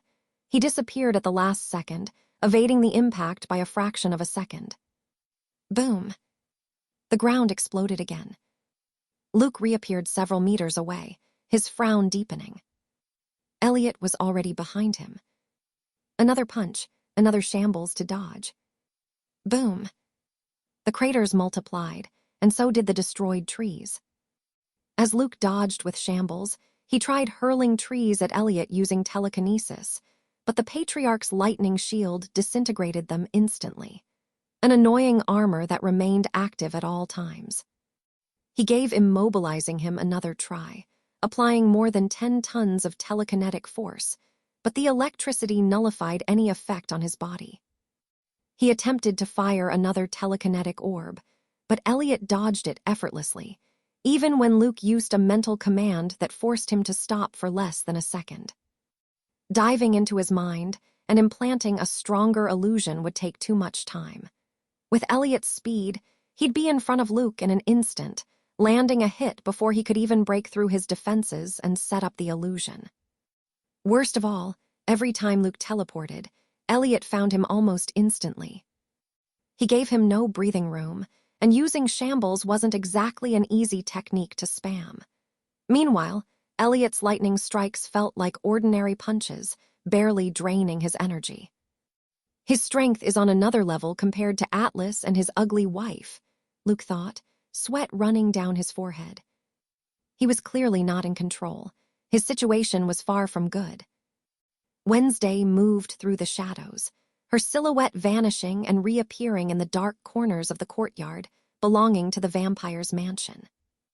However, her enemy was not one of the vampires. She had killed Elena and her 2 children. Her current opponent was someone far more dangerous. Several meters away, a lanky man advanced calmly. His long blonde hair swayed slightly in the breeze, and a twisted, mocking smile played on his lips as he looked at Wednesday. "What a disappointment," the man said, amusement and scorn mixing in his voice. "An Adams running like a rat, and not just any Adams. The firstborn of the family, the famous heir, Wednesday Adams," he added, his smile widening. "Gabriel Spellman, he talks too much and is annoying," Wednesday thought as she observed the lanky man, who was Elliot's younger brother. The contrast between the two was striking. "You know, when I heard the Adams family was getting involved in this war, I didn't believe it. You've always been strange, yes, but never suicidal," Gabriel remarked. Wednesday remained silent, evaluating her options. Gabriel was faster than she had expected. His aura was orange, and he controlled the wind element, granting him incredible speed. Not only was he faster than her, but she also couldn't block his wind attacks directly. Her shadows weren't strong enough to withstand the pressure of the wind. "And then I heard something even more ridiculous. My daughter told me you fell in love. She always talked about you, an elite psychic, cold, calculating, unreachable. She admired you, respected your impenetrable attitude, but she was deeply disappointed when it became public that you were dating that Poe boy. A pariah raised among normies, with a family teetering on the brink of collapse," Gabriel said with utter disdain. Wednesday's dark eyes narrowed slightly. She vaguely remembered Gabriel's daughter, a girl her age or perhaps a little younger. Because of her maternal family, she had been forced to attend those absurd social gatherings, meeting supremacists and outcast fanatics who despised normies. "It's pathetic, you know," Gabriel continued, circling the conversation like it was a game. "Even if Poe is a pureblood outcast, he was raised like a normie, hidden away like a disgrace, the last of his lineage." Wednesday felt a flicker of irritation, but didn't take the bait. The fact that Gabriel was talking so much meant he didn't see her as a threat. A mistake. But a mistake she couldn't take advantage of just yet. To Gabriel's confusion, a cold smile formed on Wednesday's pale face. "Why the smile?" he asked. "You talk about your daughter as if she were something special. as if she were superior to Luke. Gabriel raised an eyebrow, but Wednesday continued before he could interrupt. "Let me tell you something," she said, her tone almost didactic, as if explaining something obvious to a slow-witted child. "Luke Poe, the outcast raised among normies, the pariah of a fallen family, killed Sebastian and Ingrid. Your nephews, your brother's children, remember. Luke turned them into lumps of flesh. They weren't even a challenge." Gabriel's expression shifted immediately, his eyes narrowing dangerously. "Yes," Wednesday tilted her head coldly, "those two died in a horrible and pathetic way. So tell me, Gabriel, if your pathetic daughter were to face Luke, how long do you think she'd last? Because I'd say not even 3 minutes," she said, her tone as dry as a knife sliding over stone. Gabriel's eyes burned with fury. The air around him began to swirl violently, and in the blink of an eye, a powerful gust of wind shot toward Wednesday. Wednesday managed to vanish into the shadows, narrowly avoiding the razor-sharp wind that tore through ancient marble statues, shattering them into lethal projectiles that scattered in all directions. Without wasting a second, she raised her scythe of darkness, its blade wrapped in a pulsating blackness, and swung it with precision. A slashing wave of shadows shot toward Gabriel, racing through the air at high speed. Gabriel reacted instantly. With a movement of his hand, a new blast of compressed wind exploded toward Wednesday, this time even stronger than his previous attack. The two energies clashed in a devastating impact, darkness against wind. The collision sent shockwaves rippling through the courtyard, shaking the ground and kicking up a whirlwind of debris and dust. The force of the wind prevailed. The gust intensified, shattering the wave of shadows into fragments until it dissipated completely. It continued toward Wednesday, forcing her to vanish into the shadows once more. She reappeared several meters away, her gaze icy, but showing no trace of frustration. A dynamic similar to that of Luke and Elliot was now unfolding between Wednesday and Gabriel. The only difference was that Wednesday had more time to react and counterattack, as Gabriel wasn't as fast as Elliot. Still, all of her counterattacks were useless, and she was forced to rely on her shadow travel to evade the wind attacks. Little by little, they moved away from the vampire mansion and into the forest. "That sphere is annoying," Wednesday thought, her expression barely shifting. Gabriel had a sphere of air surrounding him, protecting him from potential surprise attacks. It was already difficult to land a surprise attack on him, and even if she managed to do so, the air sphere would neutralize it. Gabriel's attacks were composed of extremely powerful and destructive wind blasts. If she allowed even one to hit her, she would be severely injured, meaning she couldn't afford to execute overly complex lethal strikes. His speed was no joke either. By controlling the wind, he used it to move at high velocities with incredible agility. His feet barely touched the ground before he was somewhere else, as if the wind itself carried him. Wednesday disappeared into the shadows again and again, trying to find an angle of attack, but Gabriel had already begun predicting her movements. In an instant, Gabriel spun on his heel and unleashed a gust of wind toward the exact spot where Wednesday was about to reappear. Boom! The attack struck the ground with an explosion of cutting wind, hurling rocks and ripping chunks of earth apart with overwhelming force. Wednesday barely had time to avoid it. Gabriel was already in the air, propelling himself with a gust of wind, using his own attack to launch toward her at breakneck speed. His hand rose, gathering a torrent of compressed air, ready to unleash a deadly strike that would be far more difficult for Wednesday to evade due to her awkward position. But then, a thunderous roar shattered the tension in the air. Enid, Wednesday thought. She had already been expecting her arrival, Luke had told her. Though she disliked the idea, she couldn't deny that against this enemy, the help of a werewolf was more than welcome. The massive figure of the werewolf emerged from the trees, charging on all fours with brutal speed. Just as Gabriel was about to strike, Enid leaped. Her colossal body collided with Gabriel midair, intercepting him and hurling him away with monstrous force. The psychic shot through the air like a projectile, crashing through multiple trees with a deafening impact. The trunks groaned and splintered under the sheer force of the collision. After shattering 4 trees, he finally came to a stop, several meters away from where he had been moments before. Thanks to his air sphere, the damage was significantly reduced. He had only sustained minor injuries. "What a nuisance," Gabriel muttered, watching the werewolf now standing beside Wednesday from a distance. "Are you okay? Luke sent me," Enid said in her lichen form. "I know. Our enemy is the younger brother of the Spellman patriarch," Wednesday replied, grateful for the brief moment to catch her breath, though she would never admit it. Enid let out a low growl of surprise.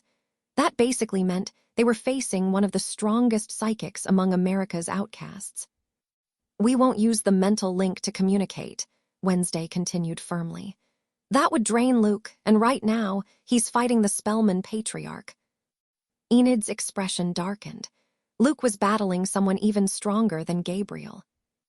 "All right, we can't be a burden to him, not even slightly," Enid agreed with a determined nod. Wednesday looked at her for a moment before shifting her attention back to their enemy. Gabriel was approaching calmly, his gaze filled with disdain as he assessed the new arrival. "You," Gabriel said, eyeing Enid with disinterest. "A wild beast. How fitting that Poe surrounds herself with this kind of company." As a psychic of pure lineage, Gabriel viewed other outcast races as vastly inferior. Neither Wednesday nor Enid paid any attention to his remark. Wednesday looked at Enid and said, "To defeat him, we need to work together." Enid blinked in surprise. She knew how proud and stubborn Wednesday could be, so she hadn't expected her to suggest teaming up so quickly. "I need you to attack head-on and up close. Use your speed and brute strength to keep the pressure on him. I'll strike from the shadows, looking for an opening and supporting you when necessary," Wednesday explained. "Got it," Enid nodded without hesitation.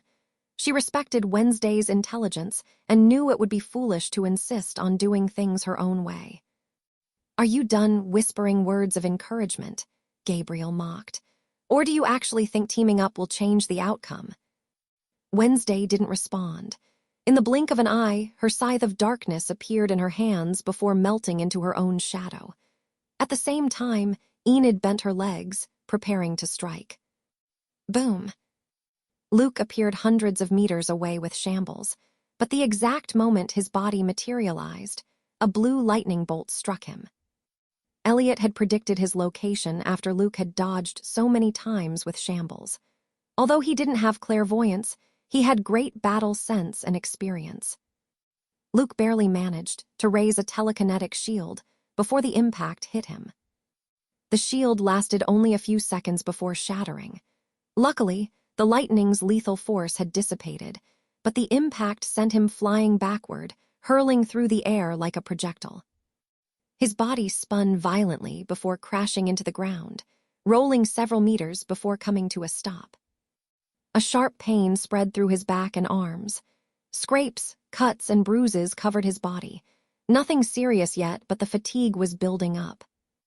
His speed is a problem, Luke thought as he got to his feet, breathing erratically. Even when using his clairvoyance and shambles, he always dodged at the last second and barely had time to counterattack. Moreover, the power of Elliot's lightning was overwhelming.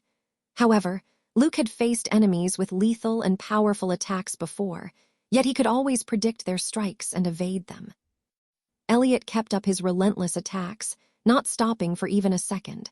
They were getting farther and farther from the forest. 1 out of every 5 attacks, Elliot managed to predict where Luke would teleport with shambles and landed a hit, sending him flying several meters. But Luke gradually adapted, preparing to create a telekinetic dome, which significantly reduced the damage he took. Another electrified strike came his way. Luke disappeared with shambles before it could hit him, but Elliot was already on the move. As Luke reappeared in a different position, he was ready for Elliot's long-range attack, but his vision of the future made him frown. This time, Elliot wasn't going to attack from a distance. He was coming straight at him for close combat. "Shit," Luke cursed. knowing that a telekinetic shield alone wouldn't be enough against Elliot's fist. He quickly raised the strongest telekinetic shield he could, and also ripped 2 trees from the ground, placing them in front of him as additional barriers. Elliot crashed into the first tree, his electrified fist piercing through it like paper. The wood exploded into splinters, but his punch didn't stop. The second tree met the same fate. Its thick bark was effortlessly torn apart, and the speed of Elliot's electrified fist didn't even slow down. Then it struck Luke's barrier. The force of the impact made the telekinetic shield vibrate like glass about to shatter. Luke gritted his teeth, struggling to hold it up. But it only lasted a few seconds. The shield shattered, and Elliot's fist was now heading straight for Luke's chest. Luke's eyes widened. He knew that if that electricity-coated fist hit him, he was dead. His body, though enhanced, wasn't nearly as powerful as 2 trees and a 10-ton telekinetic barrier. The moment the shield collapsed, he used his telekinesis on himself.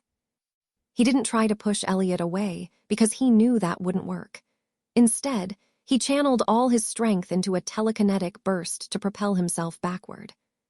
Luke catapulted himself away, just as Elliot's lightning-charged fist struck the space where his chest had been. But he didn't escape unscathed. Even with his instant reaction, the crackling lightning from the punch grazed him, surging across his side and shoulder like burning whips. A fierce pain shot through him. He felt his muscles spasm and his left arm go numb, but he had no time to assess the damage. Elliot's strike, combined with his own momentum, had sent him flying at incredible speed. Luke finally left the forest, soaring through the night sky towards Sunnyvale. As he hurtled through the air, he saw Elliot transform into living lightning and start chasing after him. "Teesh, bastard," Luke thought, annoyed at being the only one getting beaten to a pulp. He raised his hand, bringing his index and middle fingers together, condensing telekinetic waves to a critical point, gathering energy as fast as he could. Then he fired the orb straight at Elliot. At the same time, he issued a mental command: "Stay still." For less than a second, Elliot halted, but he was already prepared to dodge the attack. Luke had tried this before, and with his absurd speed, Elliot had evaded it effortlessly. But Luke wasn't an idiot. He wouldn't waste energy on an attack that was doomed to fail. The instant Elliot dodged the orb, Luke activated Shambles. The telekinetic orb blinked out of place, swapping with a tiny grain of dirt, now floating just millimeters from Elliot. Too close, Elliot thought, realizing there was no way to dodge this time. Boom. The telekinetic sphere struck Elliot head-on, detonating against his lightning shield in a brutal explosion. Blue sparks erupted in all directions as telekinetic pressure and electric energy clashed, shaking the air like thunder. Luke smiled in satisfaction, but then he crashed into the asphalt. The only thing he could do was create a circular barrier around himself to avoid breaking his bones upon landing. The concrete shattered from the sheer speed of his descent and the force of his telekinetic shield, forming a massive crater in the streets of Sunnyvale. Luke coughed up blood as he stood up. The landing had been a success. He hadn't suffered damage from that. What had hurt him were Elliot's lightning strikes, which managed to reach him after shattering his previous telekinetic barrier. Luke glanced around.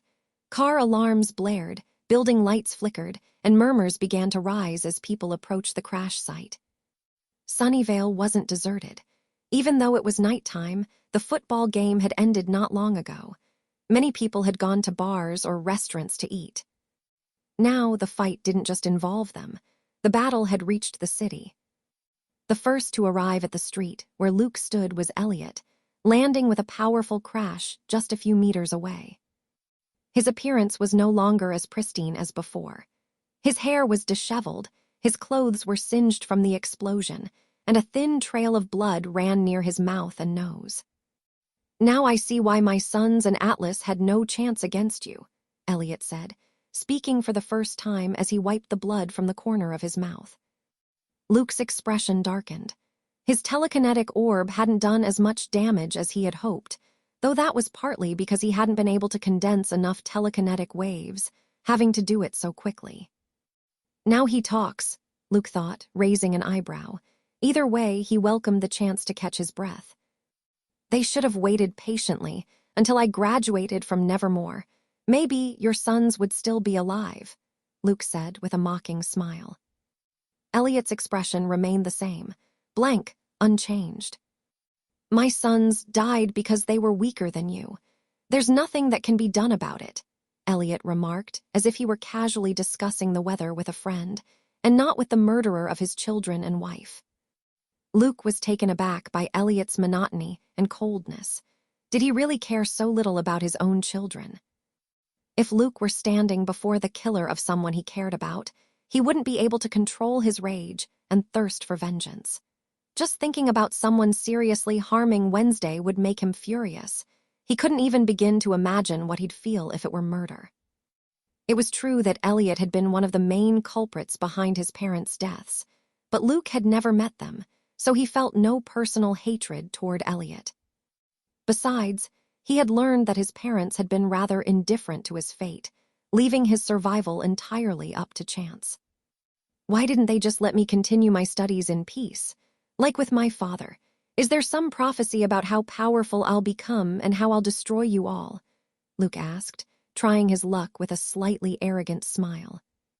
There actually is, Elliot responded as if it were nothing. Seriously, Luke murmured, confused by how freely Elliot was sharing information. Maybe he believed his victory was set in stone, that he would kill Luke tonight, no matter what. Luke had already theorized that the Spellmans possessed some prophecy about him, which was why they had targeted him since his first year at Nevermore, aiming to kill him. Just as Luke was about to say something, he fell silent. For the first time, Elliot frowned, his eyes gleaming with disdain. Normies, Elliot muttered, palpable disgust in his voice as he noticed normies arriving, drawn by the loud crash from Luke's landing. The murmurs among the normies grew louder as they took in the bizarre scene. A teenager standing in the middle of a crater in the street, facing off against an adult just a few meters away. What happened here? Is that kid okay? He doesn't look like it. He seems pretty banged up, a normie remarked, noticing Luke's torn clothes and minor injuries, bruises, shallow cuts, and small burns from the lightning that had struck him. Do you know why the world is screwed, Luke? Elliot asked, raising a hand that began crackling with electricity. The normies who saw this gawked in shock. Some pulled out their phones to record, others to call the authorities. Because it's full of them, Elliot answered before Luke could say anything. A thunderclap echoed across the sky. Normies pollute the planet. They deplete its resources. They kill each other in pointless wars. His voice grew colder. Yet they are the ones who rule.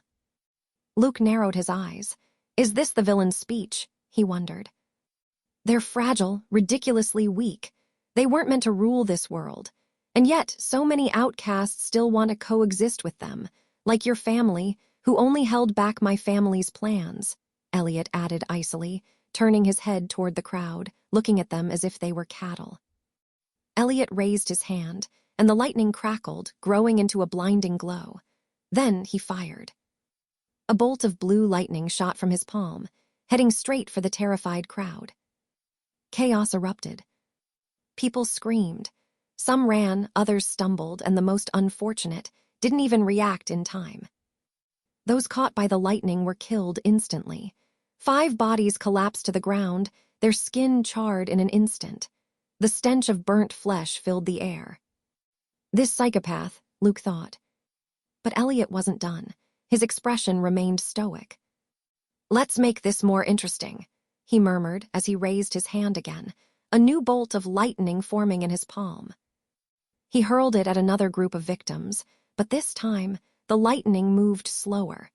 The electricity crackled calmly, as if giving its victims a chance to see their imminent death. The normies instinctively turned at the feeling of danger behind them.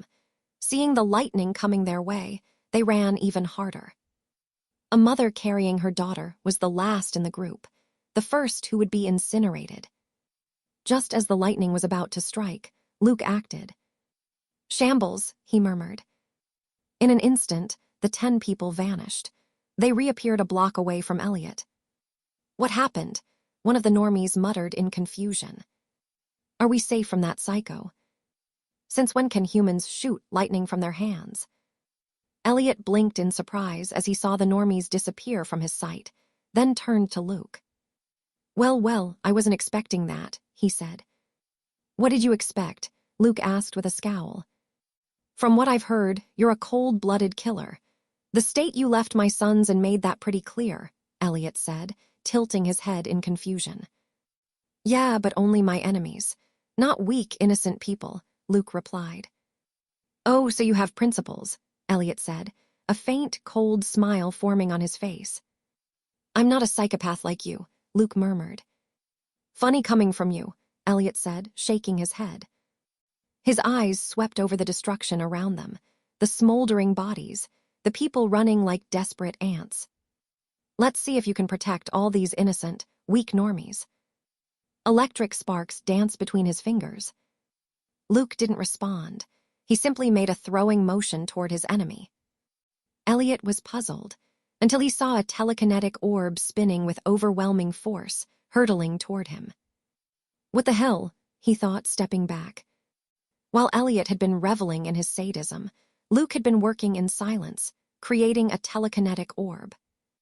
It had grown and grown, the telekinetic waves compressed to a critical level, a mass of pure accumulated pressure. Elliot hadn't noticed. That's because Luke had used the opportunity to slip into his mind when they made eye contact. Subtly, he had altered his senses, inserting a simple yet effective illusion, making Elliot unable to see the orb. Let's see if you have time for that, Luke said with a faint smile as the orb closed in at a dangerously high speed. The telekinetic orb moved dangerously close to Elliot, who was already prepared to dodge. But suddenly the orbs tripled. Elliot's expression darkened. He had given Luke too much time. He had given him enough time to enter his mind and create these simple yet effective illusions. He knew only one was real, but not which one. The best option was to move away from all 3 orbs. His body was enveloped in a flash of lightning, exploding in speed as he leaped away in an electric jump at a crackling velocity. But Luke simply snapped his fingers. Shambles. The 3 orbs vanished from their trajectory and reappeared mere inches from his chest. Elliot clicked his tongue and, with a growl, unleashed his most powerful defenses, wrapping himself in a lightning shield with all the energy he had available. Boom! A powerful explosion echoed through Sunnyvale, the air distorted in a violent burst of pure pressure.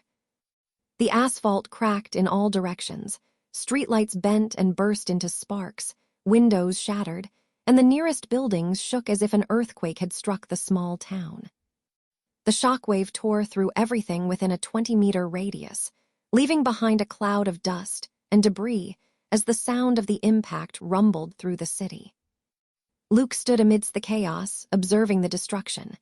Several cars had been destroyed. Luckily, no people were around. A massive crater now scarred the street, far larger than the one from Luke's forced landing. I have to kill him, Luke thought, breathing erratically. His condition wasn't good. Though he had no critical injuries, he had accumulated severe fatigue and minor wounds from Elliot. Using shambles and future vision so many times had been exhausting. These were far from simple abilities. On top of that, he had been pushing his telekinesis to its limit without rest, along with his blue aura, though he hadn't had many chances to use the latter. And then there was his battle against Niklaus, the leader of the Drozhia clan's secondary branch. Although that fight had been easy, and Luke had walked away without a scratch, it had still drained some of his stamina and energy. Thanks to his domain, Luke knew Elliot was still alive, even if he couldn't see him with his eyes. At that moment, he decided to act. He had to take advantage of the brief window before Elliot could regain his lightning speed and resume his attack. Luke began focusing his telekinesis. He raised his hand, and suddenly the nearby cars began to move at incredible speed, propelled by his telekinetic force. Several metallic pieces lifted off the ground, entire cars rising into the air like mere toys. With a flick of his power, he hurled them toward the crater where Elliot lay. From within the hole, Elliot looked up, his gaze meeting the sight of massive cars, each weighing several tons, hurtling toward him. His strength grows in the face of adversity, Elliot thought, watching as the sheer number of vehicles barely surpassed 10 tons each. Meanwhile, Luke vanished in the blink of an eye, using shambles to reposition himself instantly. He disappeared from Elliot's sight. He had to prepare for a fatal blow. Extending his open palm, he began focusing telekinetic waves. Energy started condensing in his hand, and the air around him began to vibrate. He would use his telekinetic slash attack, capable of cutting through mythic bronze, a material stronger than steel. If he struck Elliot with this, he could kill him. But he needed 1 minute and 10 seconds to condense the telekinetic waves to the point where they could cut through mythic bronze. In the past, when he first used this attack against Atlas, it took him 2 minutes. Now, thanks to his training, he had managed to reduce that time. Even so, it was still a considerable amount of time, and in a deadly battle, the enemy wouldn't just let you charge up a fatal attack. Elliot emerged from the crater where he had fallen after the explosion. He was injured, but not critically. His body was covered in burns and explosion marks, his scorched skin littered with visible bruises and contusions. One simple mistake had cost him dearly. He had failed to control his disdain for normies, and now he was paying the price. Still, he remained calm. Where is he? Elliot thought, scanning the area for Luke. The place was filled with debris and smoke. The death of his loyal servant, Atlas, suddenly came to his mind. A gorgon with mythic bronze cleanly sliced in half. Was the kid preparing that lethal and powerful attack? However, Elliot didn't worry about it. He could dodge it. He knew that attack could not be repositioned using Luke's shambles technique, since it wasn't a condensed orb that could be manipulated. At that moment, a siren began to wail in the distance, rapidly approaching. The firefighters and police of Sunnyvale were on their way. Elliot turned his head toward the flashing lights, drawing closer to the epicenter of the chaos he and Luke had caused. If you won't come out, then I'll make you come out, boy of principles, Elliot thought, his gaze turning icy cold. His body crackled with lightning, and in an instant he shot forward. Soon, he saw the authority vehicles closing in on the scene. Before any normie inside the vehicles could react, a massive bolt of lightning struck the leading vehicle. Boom! The vehicle exploded instantly, killing the normies inside. The resulting blast was brutal, sending shards of metal, glass, and fire in all directions. The vehicles behind had no time to react. 2 police cars were caught in the shockwave, crashing into each other and flipping over completely. Elliot made another slight movement with his hand, and another bolt of lightning struck the normie vehicles. Within seconds, all the vehicles were destroyed, and the normies inside were, of course, killed. Luke, with his heightened perception, witnessed everything, but chose to stay out of it.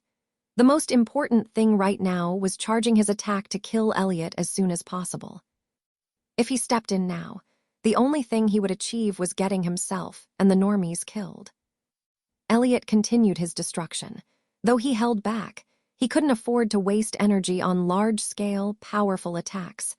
Even so, the devastation he caused was brutal. In just a few seconds, he had already wreaked havoc and slaughtered dozens of normies. 20 more seconds, Luke thought, furrowing his brows as he focused harder, condensing telekinetic waves into his palm. The air around his hand vibrated intensely. Meanwhile, at a nearby restaurant, people began rushing outside, alarmed by the constant booms and flashes lighting up the city.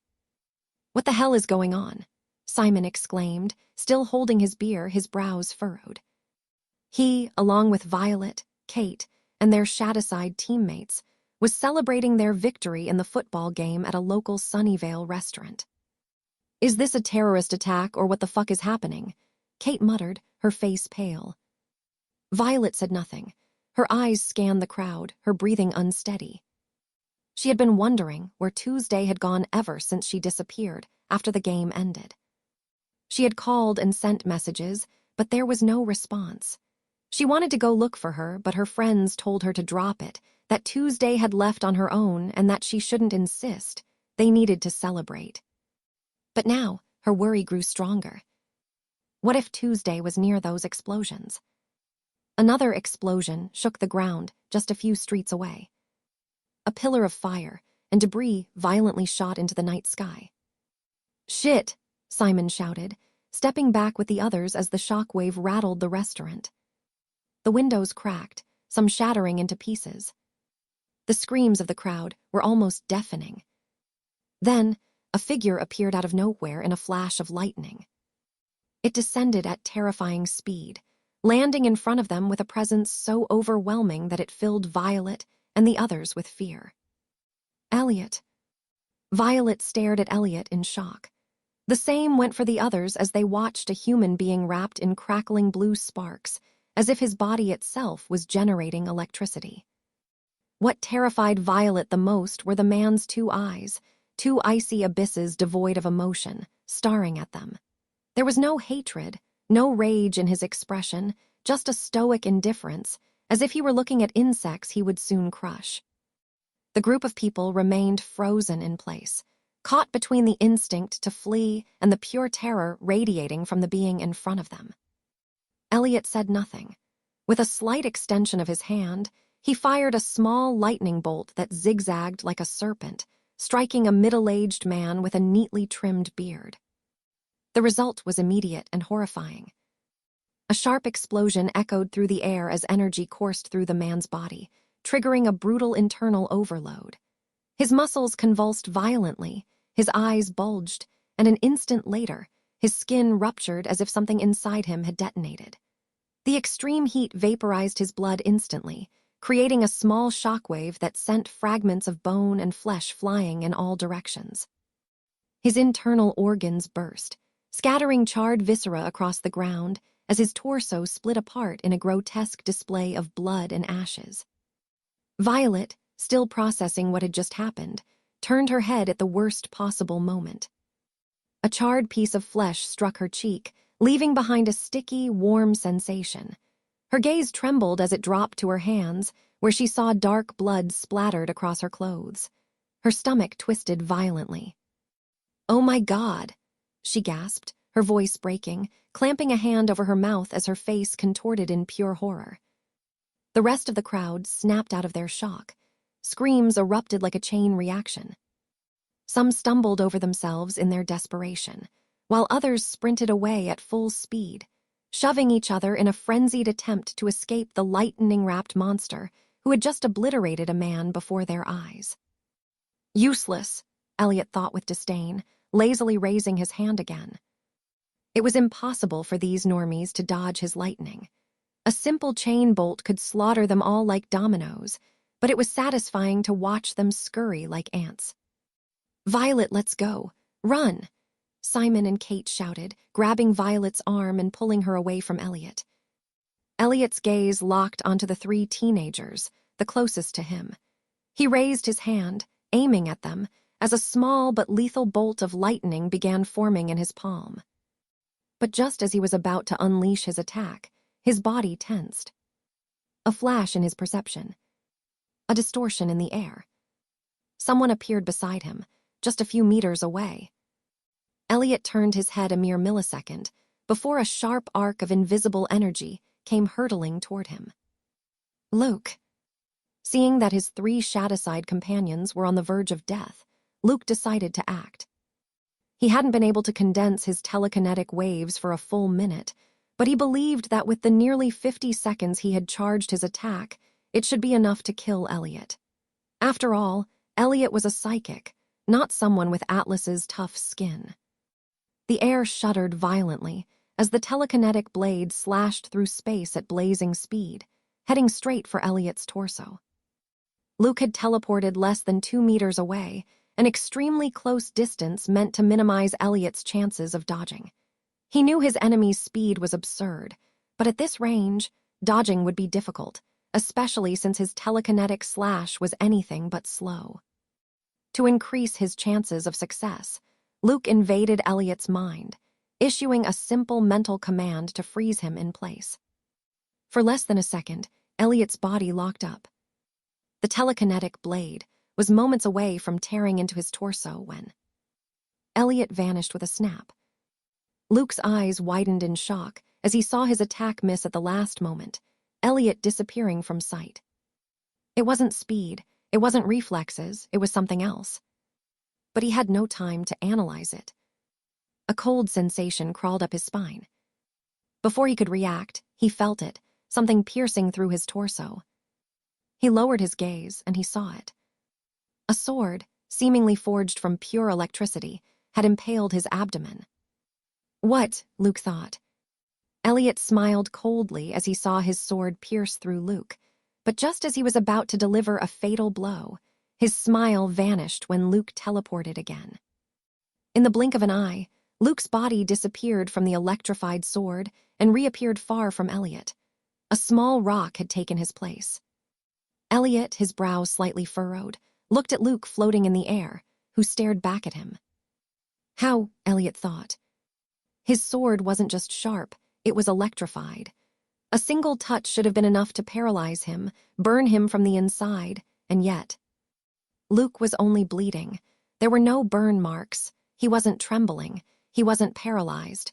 It was as if the electricity had never even reached him. The moment the sword pierced him, Luke had used his clairvoyance to perceive both his own body and the energy of the sword at a microscopic level. He sensed the current, the vibration of the lightning, and with his telekinesis, he created a millimeter-thin barrier between the sword and his flesh, containing every spark. He couldn't avoid the piercing, but he prevented the worst of it. Before Elliot could react, he executed his shambles technique and escaped the final strike. Although Elliot's previous electrical attacks had been powerful enough to shatter Luke's telekinetic barriers, the sword's electricity was different. It was dangerous, yes, but it wasn't a high-voltage strike released in a single burst. Unless Elliot recharged his weapon with a powerful discharge before the blow, the electricity only ran along the blade, crackling in a continuous flow, dangerous, but weaker than a direct attack. That was why Luke had been able to protect himself from the sword's sparks, though it wasn't easy to do so in such a short time, and for the first time at that. So before Elliot could take advantage of his wound to finish him off, Luke executed shambles to get to safety. Elliot reached this conclusion within seconds of analyzing the situation. A remarkable mastery of abilities, I must say, Elliot remarked, his monotonous tone barely betraying a hint of surprise. Luke raised an eyebrow, not expecting his mortal enemy to suddenly praise him. It's been a long time since I've had such an exciting battle, Elliot said, with what seemed to be a faint, excited smile. Then he looked at the three normies who were still frozen in place. Violet, Kate, and Simon barely had time to process what had just happened. Within seconds, they had seen Luke get impaled by a sword, disappear, and then reappear in midair. The only thing they truly understood was that they were still alive, and that was enough. Shit, the three of them thought as they saw Elliot set his sights on them. Their legs trembled, but they couldn't move, even if they wanted to. Elliot snapped his fingers, and an electric surge burst from his hand, a barrage of lightning streaking toward the three teenagers like a death sentence. However, just as the electricity was about to strike them, their bodies vanished, dissolving into the air. Elliot's eyes widened slightly, instantly realizing what had happened. Luke had slipped into his mind again. He only needs a few seconds to break through my mental defenses and plant an illusion that, while simple, is useful, Elliot thought, growing more and more surprised by the abilities of his enemy, who was the same age as his deceased children. If the Spellmans had had a genius like him in their ranks. Up above, floating in the air, Luke kept his gaze locked on Elliot. Violet, Kate, and Simon were soaring uncontrollably toward him at high speed. "Get as far away from here as possible," Luke ordered, and without giving them time to respond, he hurled them away from the battlefield at breakneck speed. The three of them shot through the night sky, screaming as the city lights blurred beneath them. The ground was coming up fast, too fast. "We're gonna die," Kate screamed. "Hey, at least we're flying like superheroes in the movies," Simon shouted, trying to joke, though his voice sounded more terrified than amused. Just as they were about to crash into the pavement, their bodies came to an abrupt stop in midair and landed gently on the street. They remained on the ground, dazed, staring upward. They could barely make out Luke as a small dot in the sky. Is he one of the good guys?" Kate asked, her heart still pounding in her ears. "What is this, the Avengers? Are we witnessing an Avengers-level threat?" Simon joked, but no one laughed. Violet said nothing. Her eyes remained fixed on the boy floating far above them. His tone of voice, the way he gave orders, the absolute confidence in his expression, it reminded her too much of someone. Tuesday. But this wasn't Tuesday. This was a man, wasn't it? "Saving normies despite your situation," Elliot said, shaking his head with a mix of disappointment and mockery. "Not a smart move." Luke didn't respond. His breathing was heavier than usual, and though his expression remained firm, his body showed the toll of battle. The wounds were piling up. The cuts and bruises from Elliot's previous attacks were still there. He had endured earlier electric shocks that left a persistent burning sensation in his muscles. And now he had a new wound in his abdomen, a piercing injury. The blood loss from this small hole could weaken him quickly if he didn't do something about it. Luke acted. He used his telekinesis on the wound. A thin, invisible barrier covered the opening, sealing the skin and preventing the blood from spilling out. It wasn't a cure, but it would allow him to keep fighting without bleeding out. He knew the risks. If he maintained the barrier for too long, the trapped blood inside could become a problem. Moreover, it required precise control to keep the seal intact without neglecting his defense. Even so, his enemy wasn't at 100%. Elliot had endured 2 powerful explosions from his telekinetic orb. He had wounds that, while not as numerous, had slowed him down and weakened his attacks. He was no longer as brutal as he had been at the start, and that was a good thing. "Shut up and fight," Luke said, launching himself from his position in the air toward Elliot at a staggering speed. Elliot didn't show a hint of fear. Instead, he smirked slightly and braced for impact, channeling all his energy into a lightning shield that surged around his body. Electric sparks buzzed through the air as the barrier crackled intensely, ready to repel any attack. Luke reached him in the blink of an eye, his fist charged with telekinetic waves compressed into a sphere of energy. The illusion of an imminent punch appeared with astonishing speed, but the moment Luke's fist struck the lightning shield, a distortion occurred. The physical Luke vanished in an instant. Illusion, Elliot thought with a grimace, but it was already too late. Using shambles, Luke appeared behind him. His leg, wrapped in telekinetic waves, struck with precision, a devastating kick aimed at his enemy's spine. The kick collided with Elliot's lightning shield. Though the barrier held firm without breaking, the explosive force of the telekinesis was enough to send Elliot flying. The shockwave of telekinetic energy rippled through the shield without destroying it, but it propelled Elliot with such force that he was hurled through multiple buildings. The sound of concrete and metal shattering echoed throughout the area as his body crashed through everything in his path, leaving a trail of destruction. Luke felt a tingling sensation in his leg from the contact with Elliot's lightning. The electric energy that coursed through him was minimal, thanks to the telekinetic waves shielding his limb. He had no time to dwell on it. Elliot was already charging at him again at an incredible speed. At that moment, Luke activated his future vision. He didn't know how Elliot had dodged his telekinetic slash and appeared behind him. He had to stay alert at all times in case Elliot used the same move again. For a few seconds, he watched a replay of Elliot's movements, anticipating every step, every action. Suddenly, Elliot vanished from his sight, teleporting with the same deadly speed as before. But this time, Luke was ready. Using his future vision, he saw the exact moment when Elliot would reappear behind him. It wasn't enough to react purely with speed, but he compensated with a telekinetic wave, shifting himself slightly at the perfect moment. Elliot appeared, his electrified sword in hand, slashing toward Luke with lethal speed. Barely managing to dodge the attack, Luke felt Elliot's blade graze his shoulder. The sword's electrified edge sliced his skin slightly, and the moment the electric sparks touched him, a tingling sensation and sharp pain shot through his body. Luke held back a grunt and acted quickly. With a gesture, he focused his energy into a telekinetic push. The telekinetic wave erupted with such intensity that the air around him seemed to distort, forcefully blasting Elliot away. However, Elliot's lightning shield was still active. Though the push sent him several meters away from Luke, it didn't actually cause him any real damage.